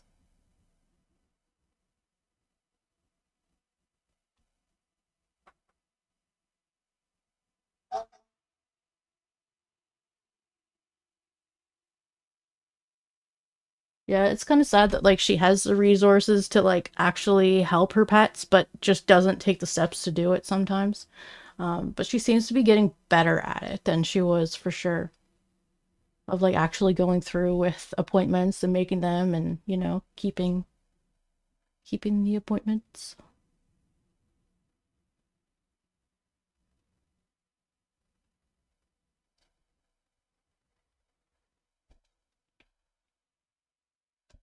Okay, so I have one more thing to talk about.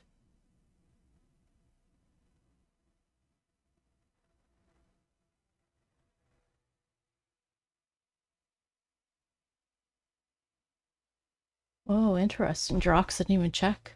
So she had her comments turned off for a while.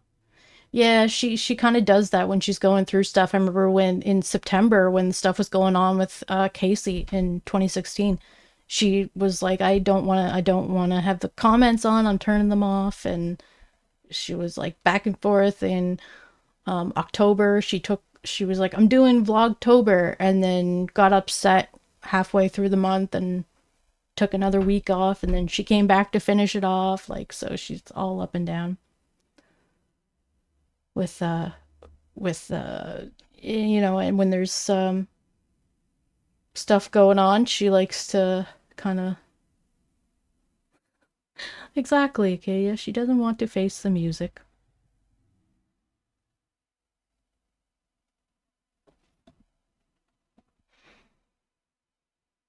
Okay, so that was a lot.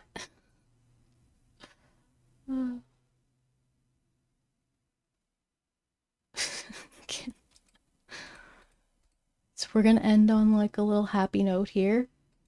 We have an update from Beck. Poor Beck had open heart surgery, triple bypass.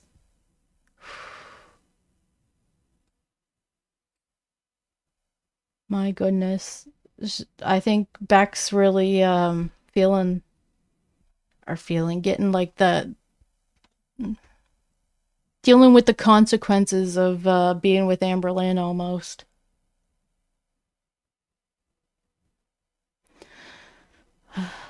Because when we first met Beck wasn't completely healthy, but their health like went totally down while with Amberlynn. And then apparently didn't really get much better afterwards. Yeah, Kim, for sure. Like, good thing that they like checked it out and stuff, but I didn't even know that Beck had thyroid cancer. Like, oh my gosh, going through that. And then this, like, Beck's just had a lot going on. Stress and bad diet is the Amber side effect. Yes, I'd say Destiny had to deal with that side effect for sure, too.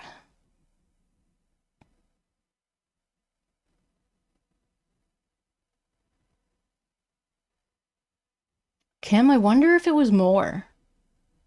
I feel like it would have to be more. Am I right when I think Beck was like 260 and then went up to like 3 something while with Amberlynn, but I'm not quite sure. I haven't got to that part yet, but I think Beck was in like the 260s when they started their weight loss goals together.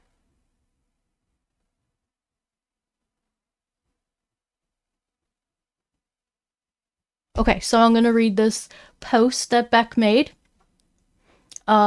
yesterday. All right, so it says, I made it through surgery and have been resting in the hospital. I'm sorry for how long it took to update. I've been in a lot of pain and really out of it since I woke up. I've been sleeping most of the day since the surgery. The vent got taken out that night, and I've been able to move around a little, but it's still really draining and everything hurts. Recovery has just started, but I'm really grateful to be here right now. I'm scheduled to see a lung surgeon soon for the PET scan, and we'll come up with a plan for the mass in my lung from there. My goodness, poor Beck's not done yet. Still has more to deal with. Thank you so much to everyone who has been supportive and worried about me, and to those who helped out when they could, and to those who couldn't but still cared. Knowing so many of you have been through similar hard times and gotten through it helped so much. And thanks for keeping me in your thoughts and prayers, and I'll continue to try to keep everyone updated on any major changes, but for now, I'll be taking time to heal. Good.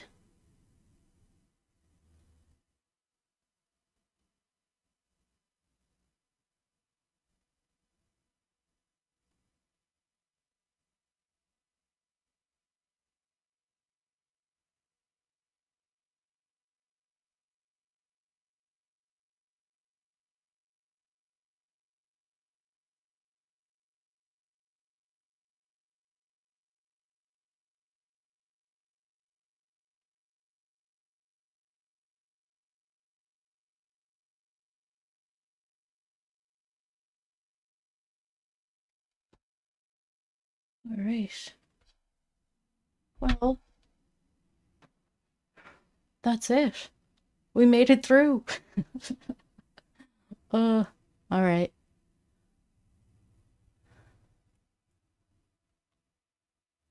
Well, that's good. That's good news. I was worried the last few days, wondering how Beck's doing.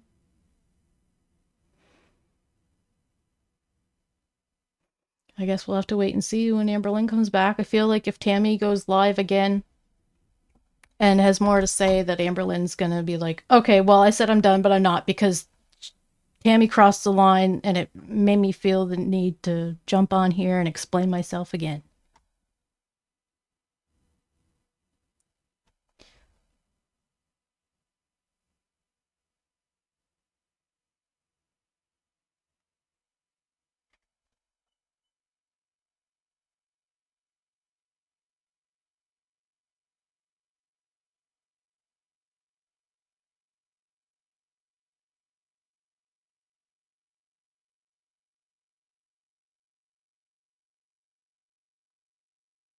Drox, it's funny, I saw that comment too.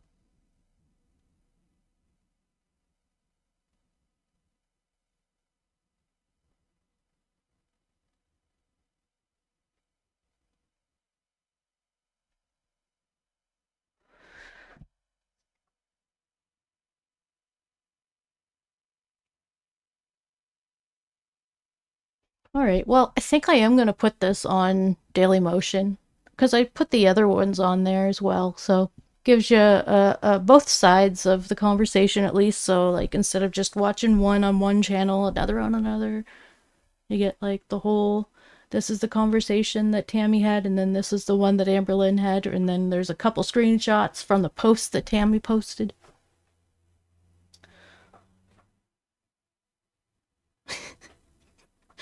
Drox, she's done. Aw, Kim, I'm glad you could make it. It's been a while.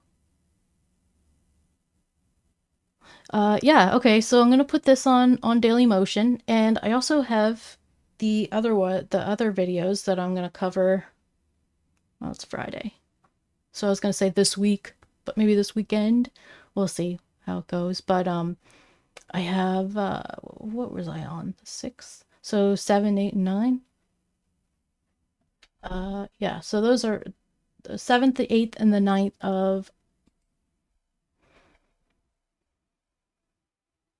May 2018, and then yeah, I have the 10th and 11th on Daily Motion too. So like I'm behind on YouTube, but ahead on Daily Motion. Because I'm like editing the videos and just uploading them as I'm finishing them, and then once I have like 3 of them, we'll do a live stream covering those 3 days.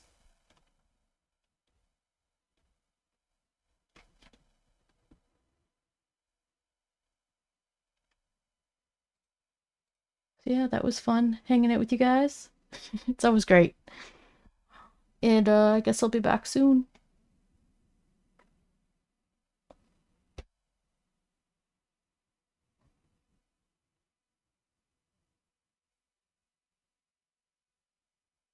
All right, you guys have a good day. And yeah, I'll see you next time. Goodbye.